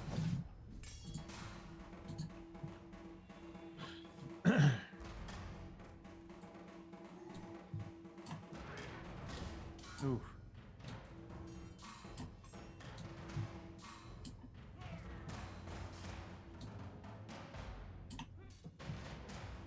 Oh boy. And then you hear the sounds of sword fighting from further down the hall. You hear the cries. No, Ren, that misses with a natural 1, but nope, and that misses with an 8. So they miss Ren. Second attacks. Now you hear the cries of Ren. She's hit for 25 points of damage. Darkling Eld at 3 still glows, so you can actually see Darkling Eld at 3 through the darkness, I'm assuming. What would work there, darkness or fairy fire? I'm going to say you can see her. So Tismay, you see the form come through the darkness and glowing. I don't know if you can actually see the creature, but it strikes out at you with a 17, which will hit. Mm-hmm. Doing a grand total of 5 points of damage, and with a second attack, misses.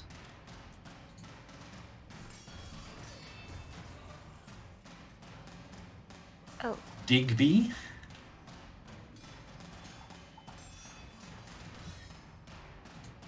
Goes to cast Firebolt at the shadow.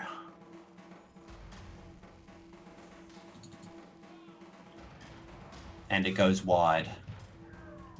The shadow then attacks Digby with its strength drain. You can't see any of this, but of course you can hear it. And Quinn, you're plunged into darkness. Your turn. So I see nothing. Complete blackness. Was the guy put in fairy fire? You can kind of see it. Oh yeah, you can see the guy. Yeah, so you can see the guy with fairy fire, which I'm not sure how to show this to you guys with the screen. We know he's there. Yeah, you know he's there. He's just on the other side of the bar next to Tiernan, if that helps.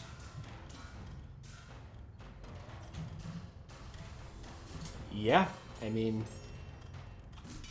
can't see Tiernan, but I can see this guy, so hopefully he's not in between us. I will bonus action move my Hunter's Mark to that person. Oh, Unless... Can I move it to... I have to be able to see the creature to move it, right? To move it to that creature? That's got to be a thing. Yes. Okay. Then yeah, I'll move it to the only creature that I can see. Yep. What do you want me to click? All the buttons for Hunter's Mark, please. Oh, okay. Thank you. Sure. And yeah, I'll throw the dagger. Go for it. Take a Do I shot. need to activate, I meant to ask you this. Do I need to activate the thrown weapon fighting each time as well? Or is that automatically on? That's automatic. No, activate it. Didn't add the damage last time. It just adds to damage, right? It Yeah. adds plus 2 to hit. Well, you didn't have it. You did it before, so. Okay. Yeah, so do let's that. add it. Done. It's on. So you would have done an extra 2 damage, but yep, okay, that's okay. It's on now. I'm just clicking everything I've got here. Yeah, And sure. then, Yeah. You 24 hit. to hit. Doing 16 16 points of damage. The dagger goes flying out of your hand, and I believe that's added everything, plus 9 to damage. Yep, with an extra d6 plus the 1 damage. Yep, that 16 damage with a dagger, man. That's pretty impressive. Done. And then I'll pull it back. Yep, back to your hand. And I will just take a step forward since I think Esmeralda and the crew are here. And just kind of Yes, muck you into can the darkness here. Yep, sure. I grab the back of Esmeralda's hair, just give it a little tug.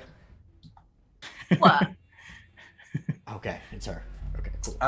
You hear the sounds of Tiernan, and he kind of stomps. You hear the sound of him bringing his quarterstaff down, and then a massive sound of thunder that erupts from him. It's almost deafening as the thunder wave emanates out from him. One failed, one succeeded. It takes 9 points of damage from the thunder wave as it emanates out. Tisma, you feel the creature brushing up against your back as it gets pushed back into you. And it's your turn. You are now right next to one of these darklings. Okay, I can feel one of them close to me. Cool. In that case, I can't currently see my spiritual weapon. Could I still move it in closer, like, to where I know this thing is in front of me, or would that just be out of? I'm not sure how that works. No, you would be able to. I'm comfortable with that. That's it's a part of your consciousness that you just draw in quickly. It would be When I draw it in quickly and it attack the one that I just bumped into. Yeah, you still have disadvantage on the roll because you're not quite sure exactly where he is. So if you could left click DIS in the bottom left of your button, bottom left of your screen before you attack, that would be great. Okay, I can do that.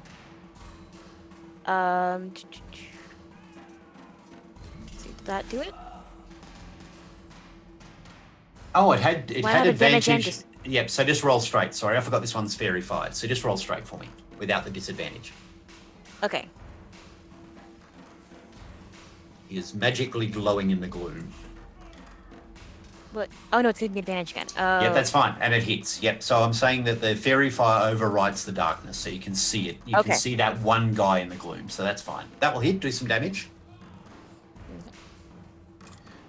And that's actually enough. 6 points of damage as the spiritual thorn whip grabs him around the throat and drags him to the earth, and you sense him in the glow. You watch him kind of grasping at this thorn to try and grab it from himself, and then you see the darkness pulling in from him, and then exploding with a radiant of light. So. This guy. I don't know what just happened, but I sensed it was really cool. I say from under the table. So when this magical light flashes out from it in a 10-foot radius, as all its weapons burn to ash, any creature within 10 feet must make a DC 11 Constitution saving throw. So that would be everyone. That's a lot of us. That's everyone in the room. So DC 11 including his con friends, save. right? Yes. I forgot Con to save? Yep. Yeet. Oh, I didn't do it right, but it doesn't matter because it's a natty 1. So Where is Con? There's Con. Oh, yay. So the bad guys save. Tiernan saves with a natural 20. Digby does not save with a 9. Ren does not save with a 9. And the Shadow does save. So it's going to be Ren, Digby, and how many of you guys did not save? I got Quinn, an 11. Quinn did not save. Quinn did not. That was all. I got an 11. So 11's what you need. 11's the Oh, DC. okay. Cool. Oh, should I make it for Godwin? He's way in the corner up in the. Yes, please. Yep. Okay. How many feet was it? 10 feet. No, so not Godwin. Yeah, so not Godwin's out of Godwin range. and Yeah. turret are super far. I think my turret's probably immune to whatever this is. And the cannon is, the cannon's Yeah. fine. So it was just Quinn that failed. Everyone else was fine. Story of his life. Okay. And Digby. It's a really cool And- game when you get to play it. You know? Maybe All right. pull my hair. Okay, so everyone who did not takes what the heck? Oh God, stupid. Here we go. You guys take 5 points of radiant damage. but you maintain your concentration on your hunter's mark. You are, however, blinded as the creature explodes. So it's darkness plus blinded at this stage for Quinn. All right, cheers, mate. That's your bonus action. The darkness is still here, guys. All of What that. happened? Oh man. Brother, pull up Esmeralda's hair. Why can't I? Uh-oh, can you hear me? Yep. Yeah. I can hear you. Okay, sorry. So that was my bonus action. Can I I know that things were down the hallway. Can I just walk in that direction and see if I Sure. bump into something, Yeah, basically? you do the Lisa Okay. Simpson and do that. I'm just going to go here. No, sure. Yep. I'm just gonna start walking this way, a couple spaces. Yep. I got Yeah, 30 that's- feet of movement. That's when you run into the Oops. form of Ren, and you see and you can hear the combat in front of you. Ren is engaged with these two people. They're fighting with sort of short swords. So do you want to actually be in melee range with one of these creatures? I want to be in melee with one of them. Done. All right. Yeah, that's fine. You get a sense that there's one there somewhere. It's fighting with disadvantage, but best of luck. I want to reach out and grab one if I can find it. Sure. Unarmed strike. No, casting inflict wounds. Yeah, even better. Sure. Ooh. Good luck. Disadvantage on the roll, please. DIS. Yeah. Unfortunately. What level? Fine. What level spell? Level 1. Yeah. It's disadvantage. I'll just do first level, Yeah. just in case. I don't want to use up all my second level spells. Good luck. Rolls Misses are with a good. 13. Oh. Misses with a 13. Not Okay. bad. Okay, well, that's the end of my turn. Just miss. Esmeralda, your turn. Esmeralda is going to follow. She's going to first smack Quinn's hand away from her hair, and then she's going to follow. So 5. Hang on a minute. The shadow that was next to Digby is going to try and attack you as you leave its space. Rude. And that will hit. You take 9 necrotic damage. You manage to maintain your concentration on whatever it was you were concentrating on, and you lose 2 points of strength as you move away. Oh joy. Okay, well that's fine. Esmeralda will move. Yep, you right. back up against Tisme at that point. And with a frustrated growl, she will shout a singular word in Sylvan and cast Power World Kneel. Oh yeah. What's the range on this? It's 20 feet. You need me to link it or no? No, I got it. Oops, hang on a minute. I was targeting from a shadow. Let me go. This is definitely going to be cast at Quinn at some point. Oh, it absolutely will. Oh, is it only enemies? It is, I believe it's creatures. Up to Joke's 55 on you. hit points. Oh, that's right. It goes from the bottom it's up, like a doesn't sleep. it? Yeah, Yeah. it's like a sleep. Okay. All right. Okay. I love it. So they are now done. So up to 55 hit points of creatures. Creatures in 20 feet. Okay, here we go. All right, so the lowest hit point creature that can hear this is the Darkling Elder that was fighting Tisme. Immediately goes prone, stands down as you scream, kneel. The second most wounded creature is the Shadow. So Digby just doesn't watch because he can't see, but that is also prone. The next figure that kneels down is the other Darkling Elder. So all 3 enemies now kneel down. So that's 21, 24, 34 hit points done. So I've got 21 hit points remaining,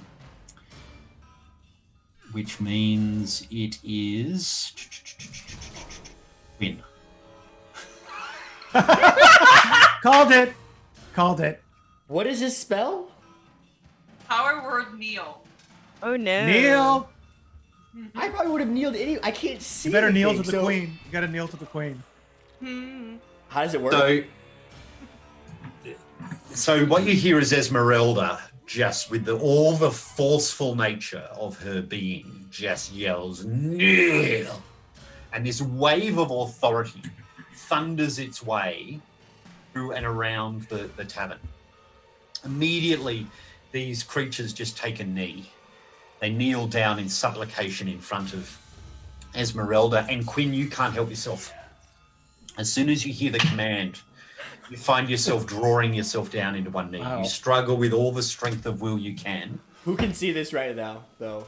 No one. I can It's sense entirely it. in I the can darkness. sense it. It's entirely in the darkness. No one can see that this I is can happening. hear him doing it. Yes, you have no clue. I think part of it was that you were like pulling on. You got the fragrance of her hair. You know, her whatever shampoo she uses. Literally, if she told me to kneel, if any of you told me to kneel right now, I would probably just duck because I have no clue what's going Yeah, on. that's true. Right You now were going. anyway. Yeah, Especially if you were yelling it, because that means a flamethrower is coming by my head. It might be good advice.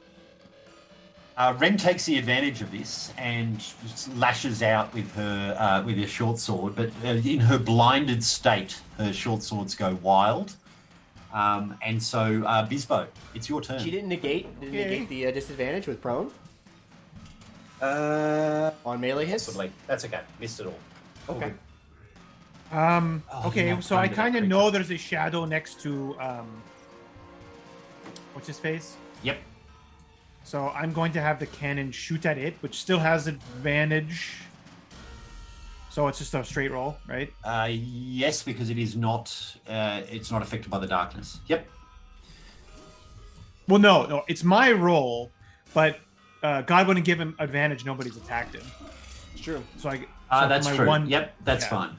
Okay. You also give it advantage. Oh, the shadow cannot be made prone. So my bad. The shadow isn't kneeling, which means that just means that Regardless, yeah, there's Quinn no- would have knelt with more enthusiasm than.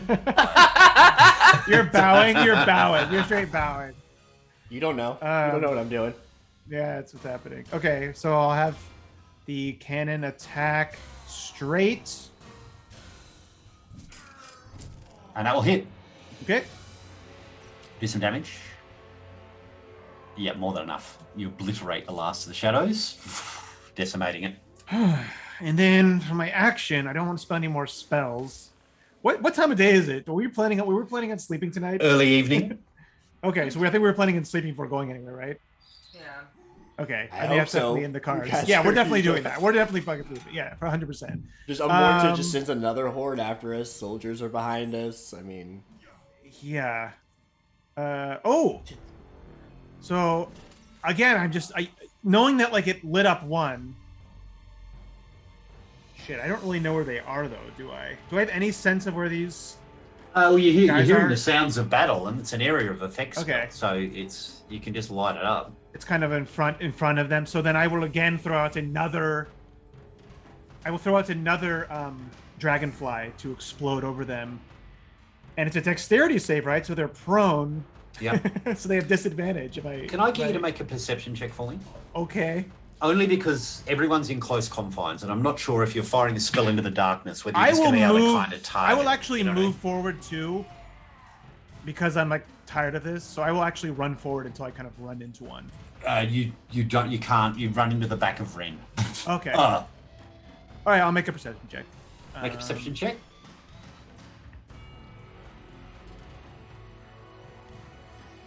Honestly, it doesn't even matter if I get my friends because the shadows they already have advantage on them anyways, right? Yep, So, that's right. so I will just cast it where I think they are. lava, Just- if it's- lava fairy. If it hits my friends, you guys are getting some glitter in your hair. I'm sorry. So Tisme, Ren, and the Darklings will have to make a dexterity save. What's the DC on the dexterity save for Tisme? What's my spell save? It should be what I have 4 plus 2, so should be 14, right? 14. Yep, that's right. Yeah. If you just hover over the dice on the spell, it will. Oh, okay. Yep. So a DC 14 dex save from Tisme, please, to see if you can roll out of the way of the fairy fire. Okay. And then hit the dice for the NPCs Okay. for me, please. Thank These you. are disadvantage, and so, right? Yeah, Disney. Hey. they Did they should both have. succeed? No, Darkling Elder 1 fails. 1 failed. 2 succeeds. Rin succeeds. Did the Darkling Elder Is that 2 the have one next to disadvantage? Ren and Darkling I? Elder 2 did not have disadvantage, so can you do the save again for me, please? Okay. Fails. Okay, so Yes! both guys, so hit the... Yes! Can you hit the... Yeah. The now. effect? Yep, the effect Okay. now. I clicked it. Did it do it? It did. Sweet. It did, alright. If I put a light, I wonder if I put a light on these guys, if that'll just show who they are. This is like Lollapalooza body glitter times 10. Magical body glitter. Alright, In done. every So- orifice. It's every orifice is just. This is just not going to get out anytime soon. This inn is destroyed. After I burned it and now there's just glitter, Yeah. they'll never get this out. Ever. So we need to come up with the Fey version of Lollapalooza. That's what happened in this inn. Honestly, Lollapalooza sounds like the Fey version of a real fucking concert. That is, So that is true. Yeah, that's true. It's a horrible magical tavern. You can't leave. yeah. Alright, over to Goblin. What's he up to? Oh, he's just chilling. Chilling? Yeah. Yeah, and he's not gonna do anything. Okay. Taylor, what is the DC I need for my wisdom save to resist being kneeled, please? I remember correctly, it's got to be a. Let me look at my here. This will tell you. I think it's a DC 13. DC 13. Okay, thank you.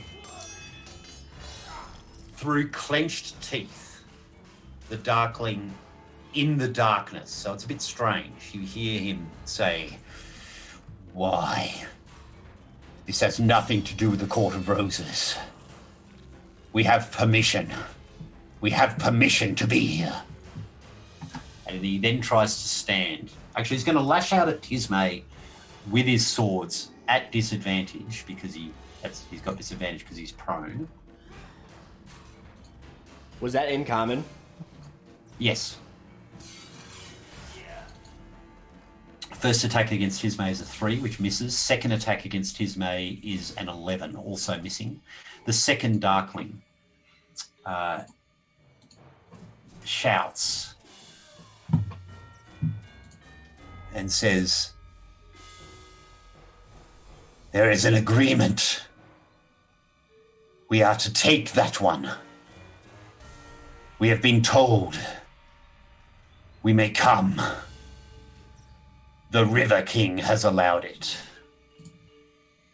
And he, Are they pointing at me or Bizbo? they're pointing at Bizbo. What? Okay, stop me for once. As the Darkling is going to try and attack Ren. Wait a minute. Wait a minute. Hitting. Doing a grand total of 13 points of damage to Ren, who clutches her throat as the Darkling slices it with this short sword. And then I need to take wisdom saving throws, yeah, to try and resist the spell. All right, first one. Rolls are 15, so is no longer kneeling. The second one, hang on, it's at the end of its turn. So is kneeling, but can rise at the end of its turn, at the start of its next turn. So both resist the kneel, so are able to get up in its next turn.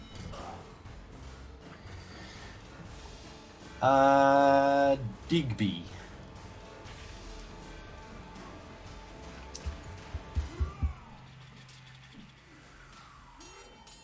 Casts a spell on himself and casts True Seeing. So is no longer affected by the blindness or the darkness. But that's his turn. Quinn, you are prone. You can't move until the end of your turn, and you are blinded. So you're blinded, prone, in the darkness. But no one seems to have noticed. Throw your dagger. It's fine. What the actual fuck am I supposed to Throw do? your dagger. Throw? You know what? I'm gonna throw. You the heard fucking them dagger. talking. It's fine. I've been practicing Yeah. throwing my dagger. Yeah.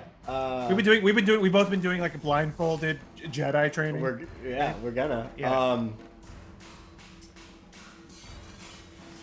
Bonus action to move your hunter's mark to where the voice is coming from in the darkness. I can't see the creature, so I can't move the. Oh, hunter's mark. no, you can't. Yep, fair enough. Okay. Rub it in, James. I don't know what I did to piss in your coffee this morning, but I'm just gonna. If I can't get up, I'll just take the dagger and throw at the voice. Whoever said the river court. Do it. Take I'm a shot. It's got to be a disadvantage. Yeah. It's got all sorts of disadvantages on this one. You can use your favorite foe on him, though, can't you? If I hit, I think I have to If you hit. Okay. Yeah. And then I lose concentration on Hunter's. Oh, you're blinded and in darkness, so I don't know. And prone. Yeah. But there's advantage, so it's a straight roll, right? They are prone? Yeah, it probably is a straight roll because they're... No, disadvantage They're because your sparkle. ranged No, attack in... I have like 3 sparkling. levels. I'm Oh, yeah. blind. I'm prone. They're prone.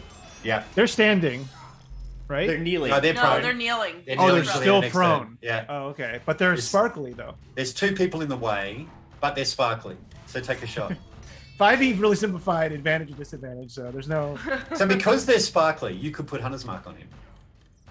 I can't see. I'm blind. I don't even know they're Oh, sparkling. you're blind! Yeah, sorry. Yeah. Blind. Doesn't You matter. can sense the glitter is so invasive that it transcends vision. It's like it's so invasive. It goes Literally on the- a base psychic level. Just when I think it can't get any worse for Quinn and his interactions with Fey people, he is being commanded to lay on the floor The worst. while blind, while people Yeah. are stabbing each other, and he can do nothing. And your strength is what? Your strength is 4. And my strength is as well. Strength is 4, 5. 5. Yeah. So Weakened, you know, blind, prone. Like a child. Like You're a a child. newborn. activate all of my things. Like, to hell with you. Hang on a minute.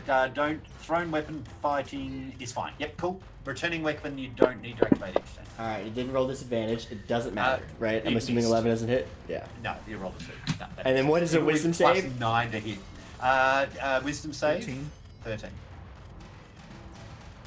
This game is just absolutely fucking bonkers. I don't know, man. I feel Jared, you're just doing all this shit. There you go. There you go. You resist the command of Esmeralda through pure annoyance. And I the imagine. one person in my party who I'm not 100% how I feel about has me laying on the floor, feebled and blinded. How long does the blind last? You I'm don't not getting, know that. I don't know fucking clue. How long Also, is my maybe strength you 5? shouldn't- I don't know. May I remind you, you've pulled on her hair twice, guys and hear- now she... You guys hear an errant dagger of force just strike somewhere in the wood. Maybe you see it, maybe I don't know who can see, and then I just pull it back into the darkness, just to my hand. So at least that I have going for me. At the end of your turn, the blind is removed. I'm still in darkness, aren't I? Is this a bubble? of You are darkness? still in darkness. Yeah. I- you're so still- I- You can, but you can see them now. They're sparkling. I literally don't even know if I was blinded this whole time. I've just been in perpetual darkness for 7 turns, so you watch Do you not have dark as- vision? it's magical darkness. It's magical darkness. Oh, yeah. oh, right. Never mind. Darkness, yeah. You hear the sounds of Tiernan chanting in Druidic. And for Tisme, you sense and see the shadowy thorns rip up from the floorboards below and encase this creature, encase the guy in front of him. Let's roll saving throw. Hang on. It resists but takes 7 points of damage as these thorns just rip this creature apart. Like you watch them as so the first one had a thorn around its head. This one is ripped apart by thorns. Everyone within 10 feet have to make a Constitution saving throw damn as the it. Darkling Elder explodes. So that would be Tisme, Esmeralda, Ren, and not Bizbo. So Tisme, Esmeralda, and Ren, please. And not no. Quinn. Thank Sorry, God. I meant Oh. to hit. Oh, I just did it. Okay. These explosions of yeah, light, do they you're fine. penetrate this magical darkness anyway? Just for a second, like, and then Oh, gone again. perfect. Yeah. Nothing like going from pure darkness to pure light. Yeah. You know, light switch. Tisme, your turn. There Bless you. is one guy left, as far as you're aware. Is that the one that was like close to me and Ren that I was Just like? Do I exploded in light. the one that's? Oh, so there's another one that I think is out there. Yep, You can see him, right? you can see him. In Oh fact, wait, fairy fire. Yep. Have you seen him? Maybe not. No, we can't see it. Then this whole, but yeah. No, I don't think I can see it. I have a lot of Oh. windows open Whoa, over whoa, it. whoa, But whoa, we hang know, on, but we hang know on, we hang can on, see hang on. them. Right? No. Sorry, my bad. good. The light is the darkness is gone. With the destruction of that last guy, Oh, nice. there is no more darkness within the area. So That's nice. tell me that you guys start to see. More importantly, tell me if you can't see. I see a little bit better. There's still one area of darkness. Who's got that? Did I realize when he was like, "We want that one," that he was talking about me, or I just don't really know in the chaos? Yeah, they were talking about you. Okay. Okay, can everyone see the guy now? Can Yeah. see him. Yes. Okay, that's where we're at, folks. Darkness is gone. Awesome. Blindness is gone. Okay. Bonus action, spiritual weapon. Yep. Where is it on the screen? I don't see. Oh, there it is. Where is that to thing? attack. I mean, it's still Take in a black shot. and white, just a little bit, Take the shot. hitting it. With advantage now because he's glowing and kneeling as you smash him across the back with the lash of a thorn whip, Yeah. doing 7 points of damage. Okay. And as an action, I can do a cantrip or something. Question him. Oh, right, because he was saying weird things. Can I do that as an action? Yep.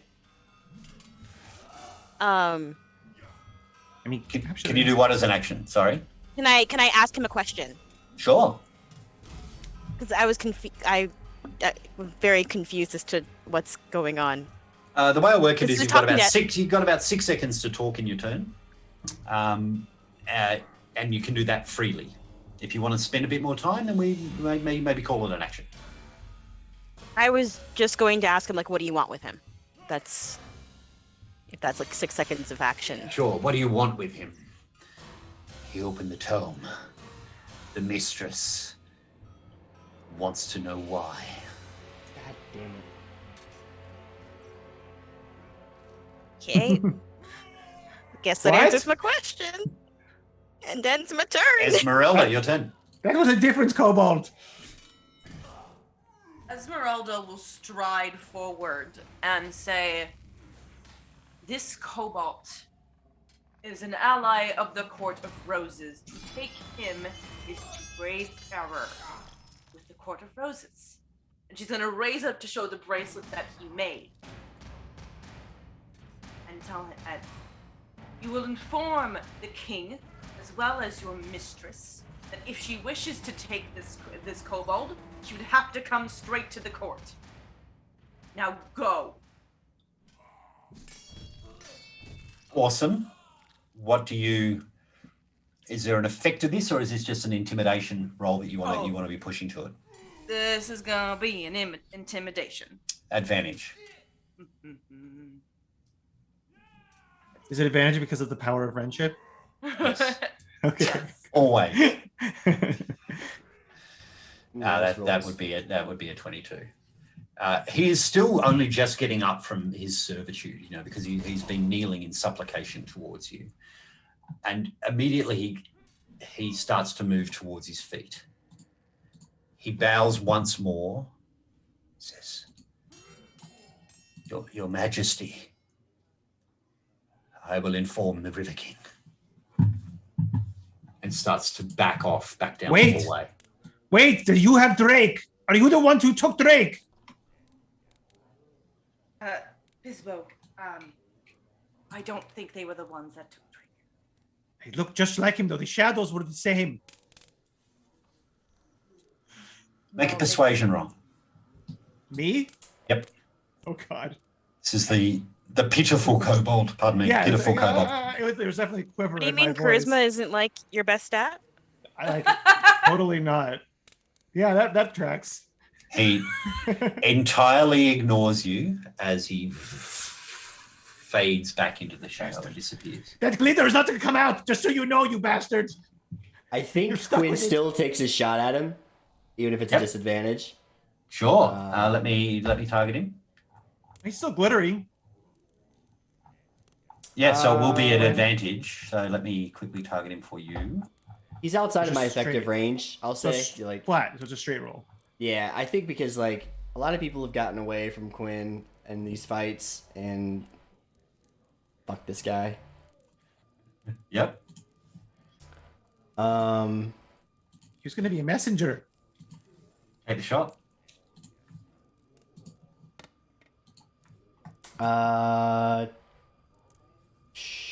I'm gonna move Hunter's Mark over on him too. Nice. Yeah. So click the DIS if that is what you would like to if that's what you want to use. Okay. If you're saying it's beyond his range. And which one did I do? I mean, it's gonna hit. That hits. Roll some damage. Yeah, he's obliterated. He's moving back towards the shadow, and just before he reaches the last shadow out of the corner of your eye, this planar dagger comes screaming across the room and catches him in the back of the head. He collapses and immediately explodes in the ball of white light. And all the candles and lights within the room flicker back to life. And now that it's quiet, as the dagger returns to your hands, Quinn, you hear the. No, it's totally like the wrong, horrible timing for this, little howl. And guys, that's where we're going to have our break. Thanks, everyone. We'll be back in 10 minutes or so. Let's have a drink and a refresh and shake it off, and we'll be back in 10. Thanks, guys. Awesome.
We're back. And we're back. Hi, everyone. Welcome back to Feytouched. We have just finished off an attack of sorts after Bizbo had opened up a shadowy tome by we now know her as a shadow warlock named Trimbana Vasa.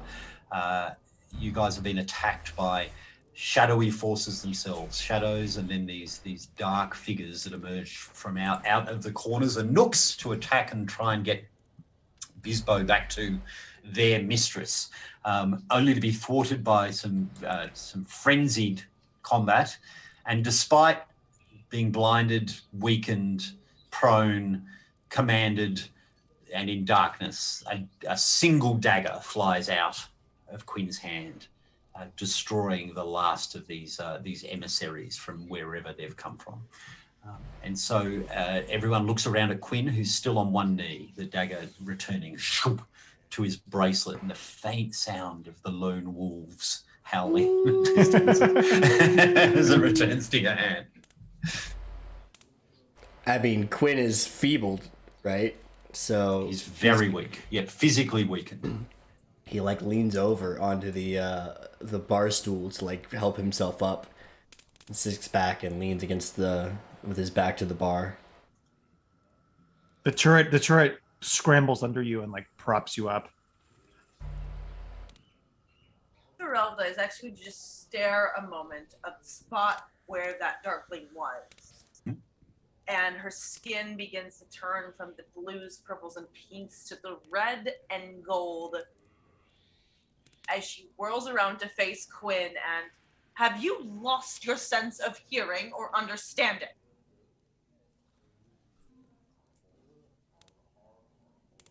I don't think so, but maybe. It was a bit dark there for a while. Do you all of a sudden lose the ability to listen when you can't see? I heard you discussing about quartz or whatever it is that you were talking about, but we had just been ambushed, in case you lost your sense of understanding about the scenario, by 3 I don't even know what the hell those were. They were darklings. Rin's got her throat slit. Is she even alive? I don't even know. Actually, I meant to ask that question before we went to break. Yeah. She's alive. Yeah, she's sitting back in the chair, and Tiernan is rushing to assist with her wounds. Esmeralda's actually going to just pause in her conversation to place a hand upon Ren and cast Cure Wounds at 2nd level. Love it. So let me find Ren and do that real quick. Yeah, give me a quick second. Roll the dice. It should be a 2nd red cross on fantasy grounds to heal at 2nd level. There's only the one. It's the only one there. That's terrible. Let me fix that. There Maybe we if we go. Hang on. stop letting these creatures get away for once, we wouldn't keep getting surprises every time we turn. This time they were after Bizbo. Maybe if you're next, we'll let them leave next time, I guess. We'll just let them go. Talk to their River Queen, whatever they're doing.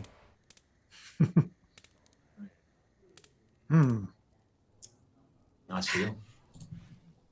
After she's done, she's going to pause and straighten herself and Quinn, I know that you may not be the most sociable or likable of people, but I did think you had some intelligence. But let me break this down for you. The minute they did not go for Tisme made me realize that we were dealing with a different thing entirely. And then they said they had permission from the River King to take Bizbo. Moreover, they mentioned a mistress who wanted to know who opened the book. Now, I just claimed Bizbo under the Court of Roses, meaning he could not touch Bizbo without any retaliation from our side. However, you just killed the messenger, so they're going to send more. So I hope you like fighting Darklings and the Unseelie, because we're going to face them. How the fuck am I supposed to know any of that? I said that out loud! Very loudly, in fact. Did I not, Tisme? She did.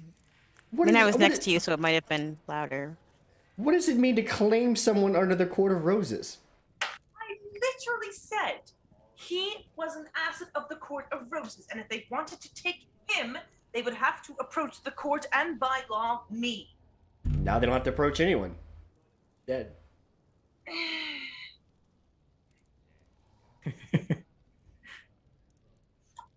Look, if you want me to, I'll ask you next time before I throw the dagger. But look, we are getting absolutely harassed by these things. We're only going to be harassed more by the River King and whatever mistress sent those Darklings. Let's fucking go to the River King. Where's he at? The River King is in the Feywilds, and do we really, okay,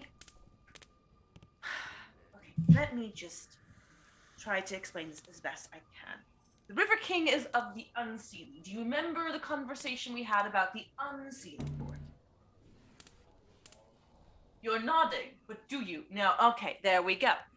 So, to put it to you this way, in the simplest terms that I can, the Fey courts operate on an equal balance level. The Seelie and the Unseelie, summer and winter, night and day. It is balanced.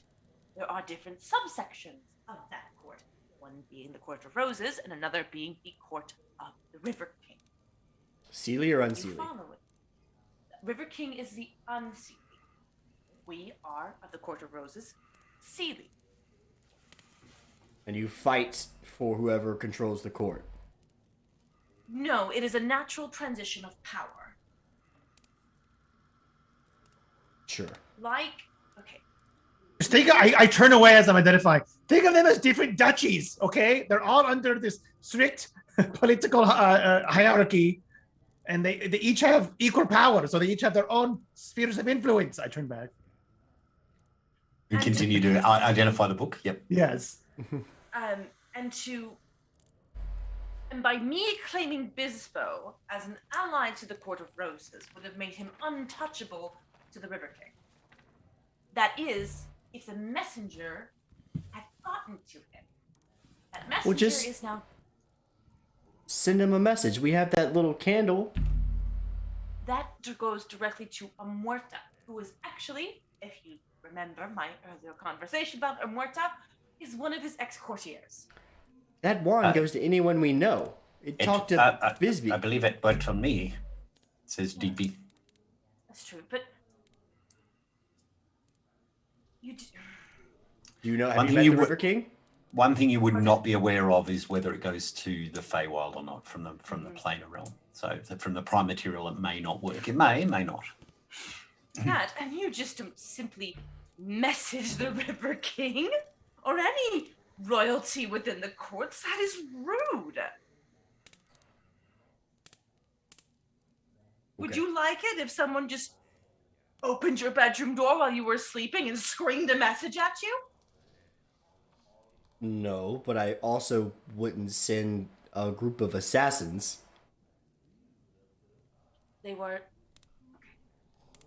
Look at my hands. They're pretty close to assassins.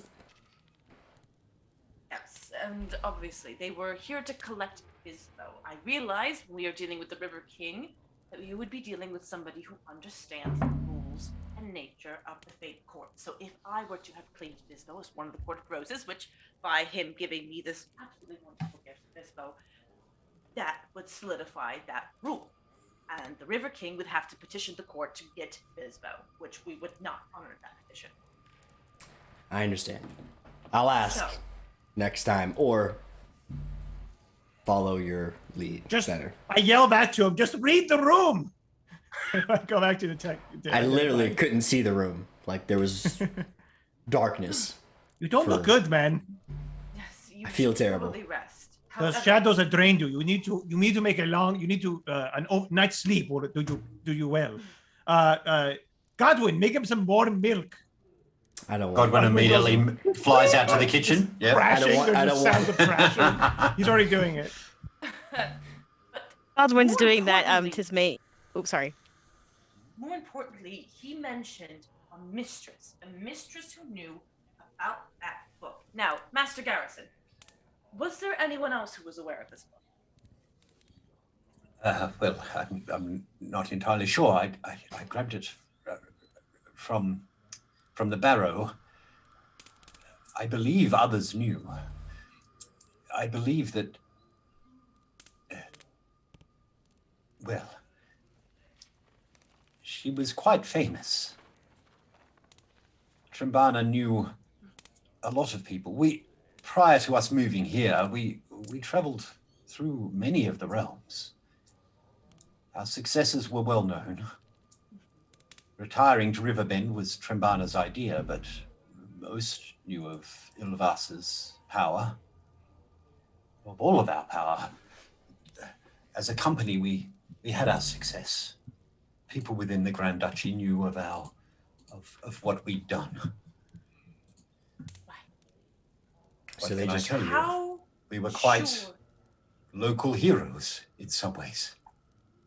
And how sure of you that you saw her die? Oh, I am sure. It was like those, and he points to where the dust was. The obliteration. Only Gwillem's sword and the metal book survived. It was nothing but dust. No one could have survived that. Could she have been transformed into something else? Transported? Or she was banished to the Feywild as well. I watched Amurta sucked back through that portal. Well, okay. They were ash. Why didn't you say that in the first place? So, What do you mean? Esmeralda, whatever. There's no way this is not just a random person. This book had conjuration. I'm still identifying it. This book had conjuration magic on it. So I'm wondering if it's me opening it, not just alerted the mistress, but allowed those shadows to get here so quickly. It has to be somebody with a strong connection to the book. exactly, and that's why I was wondering, either this book was gifted to Trimbana by someone else, or there may be, in some astronomical sense, Trimbana is alive and with the River King. Impossible. I watched it die, and the stars have not said a thing. Oh, is it also impossible, like Amurta not coming back? Well, okay, I will stand corrected on that one. But as I've said, Amurta's an entirely different thing. I've not read it in the stars or through any of my divinations. Some of these things are very much unclear. As Bizbo finishes his identify, Yeah. there is certainly a glamour here. There is a spell within the book that allows the conjuration of Fae. So Okay. it's a conjure woodland creatures spell that would allow, and it is part of the opening of the book. So as you open the book, you've got the opportunity to summon these things. And so Is this every time you open the book? It does it? yes, as far as you can tell, there's the opportunity to open. Every time you open the book, there is the opportunity to summon these creatures out of the tome. Now that you're identified what it is, you're able to avoid it in the future, should you wish. Okay. It also contains the rituals of Unseen Servant, Illusory Script, Divination, and Contact Other Plane. Okay. Of which you will be able to use Unseen Servant and Illusionary Script at your level. I can't read it though, so. With Arcana, I'm cool that you can work through the symbology and actually transcribe that. I was also going to ask, what was I going to call him? I had a nickname for him. Yeah, I'm going to call him Big D. Hey, Big D. I guess Little D. He's a gnome, right? You're the same size as him, so I'm probably smaller, but I still call him Little D. Do you have any? You practice the scholarly arts of magic, right? Yes, divination arts. I read the futures. Oh, I saw you had other books. Can I, by chance, take a peek at them? Little peekaboo. It might help me with this.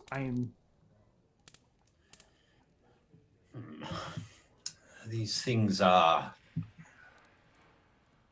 heavily kept.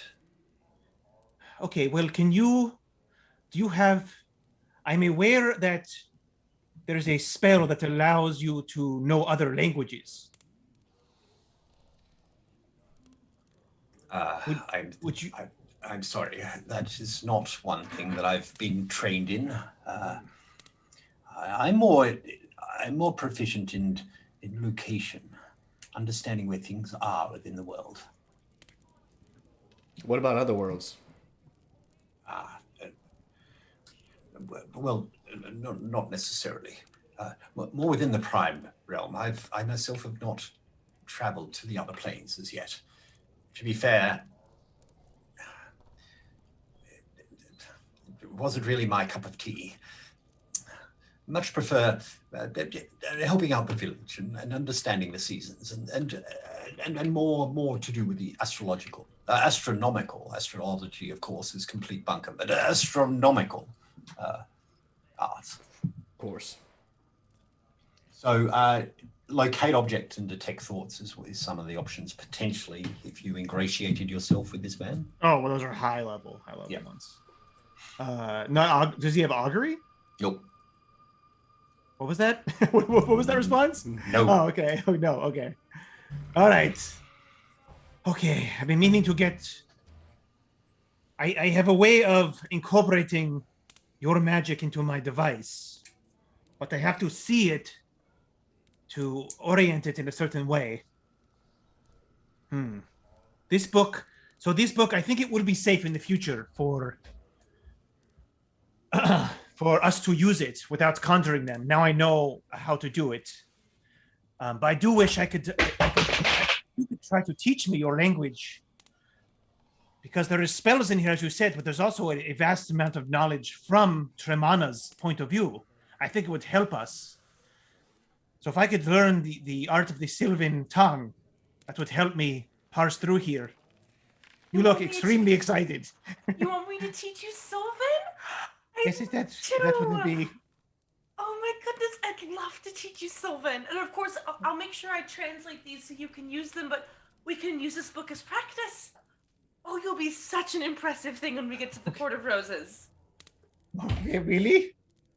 Mm-hmm. I look really embarrassed. Again, it's hard for scales to change color, but for some reason, his it just flushes, just complete flush under his scales.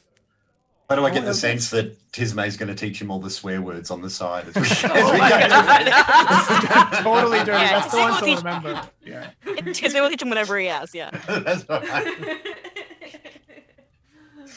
Oh. That's funny. Okay. Well, so I think we can use this as a reference later, but I don't know. I don't know. We have to study it more, but at this point, we're going to have to go after Esmeralda soon. But I think. I mean, we don't know, but our running theory now is that while she destroyed the ley line, it was repaired using the same magics. The same source of power was repaired. Right. And whether or not she still exists under the court of the River King, we won't know. But Tismay, I think the only way for us to really deal with this is going to be in Tismay's hands. And look in at my Tismay. hands. Yes, it seems that, well, magic, sometimes magic I found that opposition of frequencies can damage each other, but also when you are of the same frequency, it makes it easier to manipulate it. So as you seem to have the same source of magic as Esmeralda and as Trimbana, you might be the key to really defeating Esmeralda now. Or, yes, Esmeralda. That all tracks, right, James? Sorry, I just want to clear that all track. Okay, Yeah. I think so far. Okay. Only one way to find out, really. Yeah. Take Tismay to the coven. Tismay, yes. Digby looks and says, I'm not are you, sure. Are you able to wield similar magic to Trimbana? Do you command the shadows and shadowcraft? No, I don't contain even a portion of the magic that you've described that they wielded between Esmeralda or Trimbana. I don't. I understand where you're coming from, Bizbo, but I don't feel that I have the same level of power that they would to cause any amount of change. You might not have the same power, but you have even a stronger connection to Amorta than Trimbana did. That might be the key that we need. Murta's own magic against her. Yes. You may not have the power now, Tisne, but I think you might as we get closer. Training montage? Yeah, Bizbo, Garum plays that,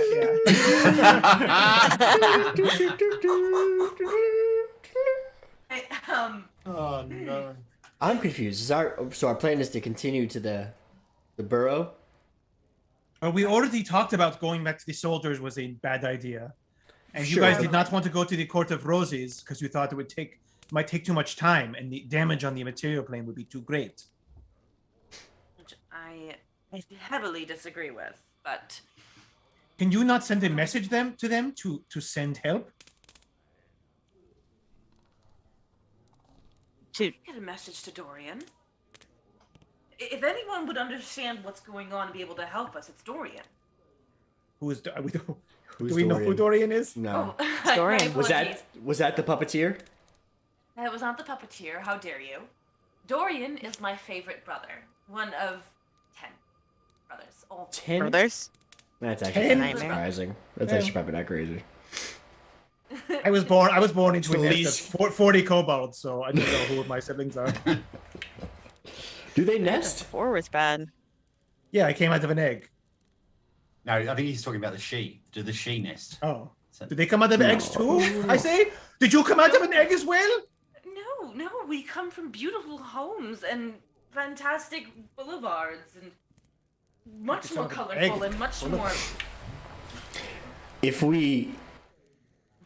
If we encounter Amortha now, do we even know how or if to stop her? I don't think we have the power just yet to stop Omerta. That's why I wanted to go to the Court of Roses. Perhaps there's something they might know. If they realize that this is the Shadow Court that all of us have been fearing, both the Unseelie and Seelie have been affected by this Shadow Court. So why not go to the court of the River King? Well, If this is his area, we do know that Amortha was an ex-lover. Yes. the Right. River King, let me Well- preface it this way. The River King is one of the most beautiful fae to ever have lived. He has many lovers, and going Are to you- him... Go ahead, please. What were you saying, Quinn? I wasn't gonna say anything. No, it seemed like you had an opinion there. Are you one of his lovers? Mercy, no. No, I would never. Why do your cheeks get so red? Well, I just, You just turned have full 100. I'm autumn. not I just turned 100. I'm not. I just reached adulthood. I haven't had a chance to really make decisions like that. I'm only 7. Crass thing to ask, Quinn. You're probably right. I apologize.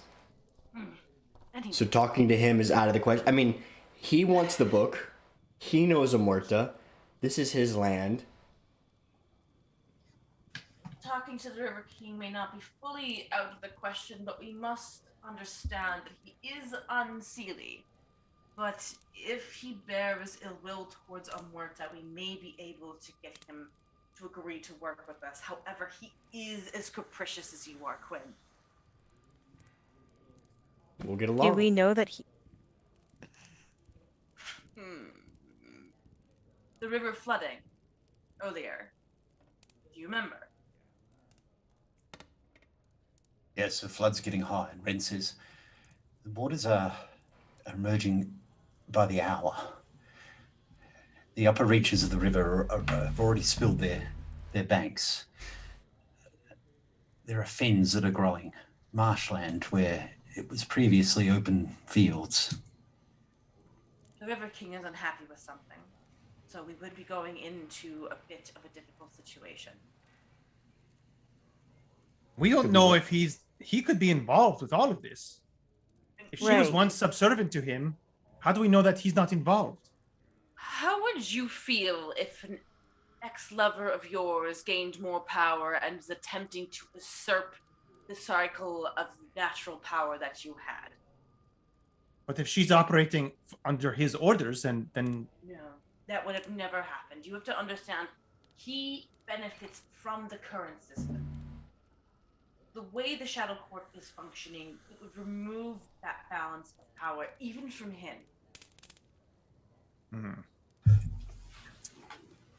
And that is the sense you've got too, Bizbo, that the Shadow Court is bringing a breakaway from the natural Seelie and Unseelie sharing of power. So if Umwerta is a member of the Shadow Court, which you I think you've pretty much nailed, that yep, she probably is, then this is the they're like anarchists. The Shadow Court are pretty much like anarchists. Yeah. Okay. Yep. Yeah, the rebels. The stream was overflowing when we first came upon the cabin, wasn't it, as well? Yep. Mm-hmm. Something has angered the River King. So again, we'd be going into a bit of a dangerous situation. And that would mean entering the Feywild. Digby says it did happen once before. Umwerta can control the water. Umwerta, when we fought with her last, was able to rise and fall the water flow. The barrow was flooded itself. She was knee-deep into the muck, into the mire. It was only when we were able to banish her that the waters receded within the portal. Part of her power is this swamp, is the fen, is the bog. Whether she learnt it from the River King, or whether it's been with her all along, or whether it's his influence, I do not know, but it was certainly part of the changes she made to the forest decades ago. That's unnerving, because I always understand that the River King controlled the flows of the rivers, and whenever the rivers would become overflowing, it meant he was in a mood. Well, perhaps he is. I'm not an expert, as I say. No. This just happened once before. It wouldn't be out of the question, or more to learning this from the River King, but... If I may, it's quite extraordinary. I don't suppose your construct can perhaps make a cup of tea. Yeah. So Godwin brought you a can of milk-looking substance, Quinn? To Quinn, yep. Godwin flies over and there's a can of maybe milk. Godwin's the only goddamn character on this team that I probably trust with his little help action. No, that's not true. Rude. And then he goes off to make tea. Yep. What am I drinking? I don't know. Is there milk here? There can't be. It's more like a chalky, ground up line. Like it's chalk. You get a sense it's chalk. It's liquefied chalk. It's as close to what Godwin could find of milk. It's delicious. There's probably some alcohol in there. Oh, that would curdle it. It's not milk, so it's not curdling anything. It's curdling chalk. He'll make tea. Can he make tea? Is there tea? Yeah, there'd be tea. Yeah. Okay, just a lot of crashing noises. Yeah, bang, crash into Shattering the kitchen, things. for sure. Yeah. And Digby pipes up. Well, I guess I can. It's a little cloudy to see the stars, but perhaps I can read the portents as best I may, but are we moving? Do we go to the barrow? Not tonight. Of course. But tomorrow. Ready Or to go to soon. the barrow. Until So we get without any ambushed. support. Not without any support from the Fae. Tiernan speaks up and says, well, Last time we did this, we had 6. 7 now. Seems like a more even fight, right? We just have to pick which 3 we're gonna sacrifice this time. This weird standoff as all 7 of you in the tavern kind of look at each other and size each other up. It didn't work the first time, so I don't think that's the same. That's not the right way to do it. We don't even know how to do it if we wanted to. Yeah. Well, last time we banished. This time I think we need to take her head. I look at Tisme. Anything? Is there anything? Tisme's got as close to a blank face as she can manage, but probably not very well. She looks like she's thinking, definitely pensive. I could cast detect thoughts. You don't have that spell yet. He said No, she I'll wants to never go have- though. I'll never have that spell. Yeah, Tisme is in the camp of going. Yeah, we already we know know that. Tisme's Yeah, in the that's- camp that's of not a going. That's one surprise. thing we all know. Well, we'll have to trust Tisme's judgment. She has yet to prove that she is of unsound judgment. She has so far been stalwart and helpful. Agreed. There's a level of viciousness there with her. Yes, but if she has the shadows, perhaps it is. Perhaps she can be the one that makes the change. Perhaps she is the one that can stand against the hack. But will it be enough to dismantle the Shadow Court? I have a feeling Omerta is only a small part in the bigger picture. Oh, 100%. Definitely. I think she is here to destabilize. This is a distraction.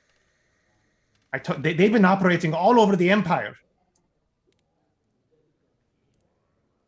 Agreed. Well, we can only We control what we can control. And last time you didn't have well, you did. You had an Eladrin. She was a warlock. That's what's confusing me the most. I have never known a warlock to be of the Fey kind.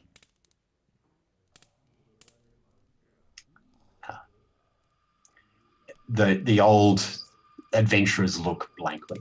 This is all news to them also. But perhaps I should elucidate.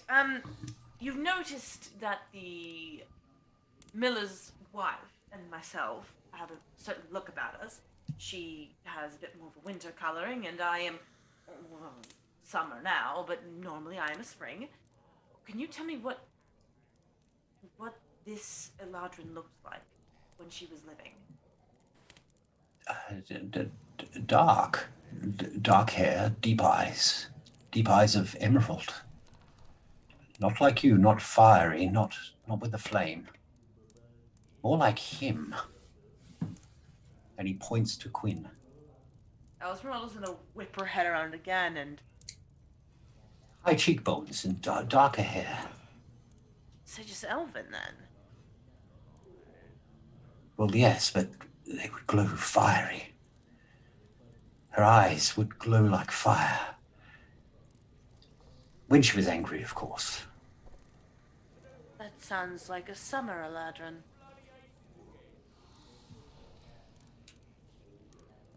And Esmeralda's just kind of squinting at Quinn, and what you've been about is drab and normal as any other. You're my favorite Fae person as well. James, can you remind me who called him a she, like way back first or Romilly. second session? It Romilly. was Romilly? Okay. Yep.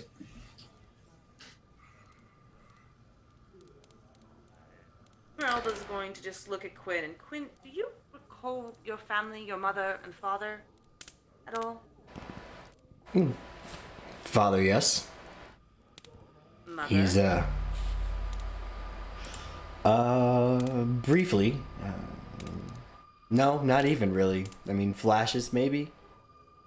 Probably like dreams of what you think your mother should be. grew up in the capital with my father. What do you remember of those dreams with your mother? Just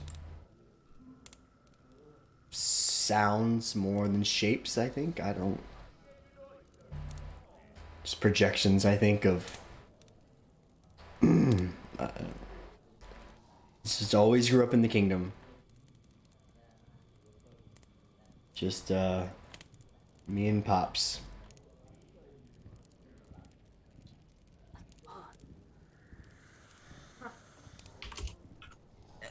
But the point still stands. Though she may not have looked like myself or the miller's wife, she did call herself an Eladrin.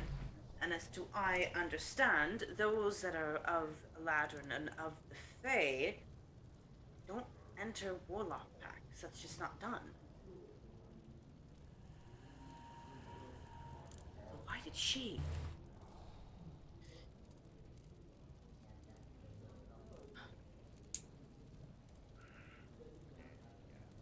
And with that, folks, we're going to leave it for the week. Right, the last thing is Goblin comes back and gives a cup to little D. Yeah. And it's definitely hot chalk water. Sure. There was no tea in this place either. It was just alcohol. So as Digby, little D, and God, that's going to annoy me, takes his first sip of chalk tea and spurts it all out over the inn. We're going to leave it for the week, guys. Thanks so much for playing. Thanks for joining us. We'll be back next week for episode 9 as we're off to the Hags Burrow. That seems to be what we're doing, yeah? Yeah. Yes. Sure, why not? Sure, why not? Yeah. We've got nothing better to do. We're going to attack a Hags Barrow. Let's do that. Someone Ah. just cue up the Into the Woods little opener. Absolutely. Maybe we could spend one more day in the tavern, get one more round of combat in there, just really burn this tavern to the ground, and then we'll go. There's still one door left hanging on the hinges. Yeah, We got to. as these walls stand, we will not leave. We will defend it till our dying breath. Oh my god, are we still enchanted? We just will never leave. It's been, Oh, Yeah, you're on a This whole different holodeck campaign. now. You're on the. You're on, It's like that thing where you think you defeated it, but that was also an illusion, just to make the Yeah. other illusion deeper. You know? I think I've seen that Rick and Morty episode. Yeah, exactly. Anyways. All right, folks. Thanks for joining us. See you next week. Bye. Bye-bye. bye bye.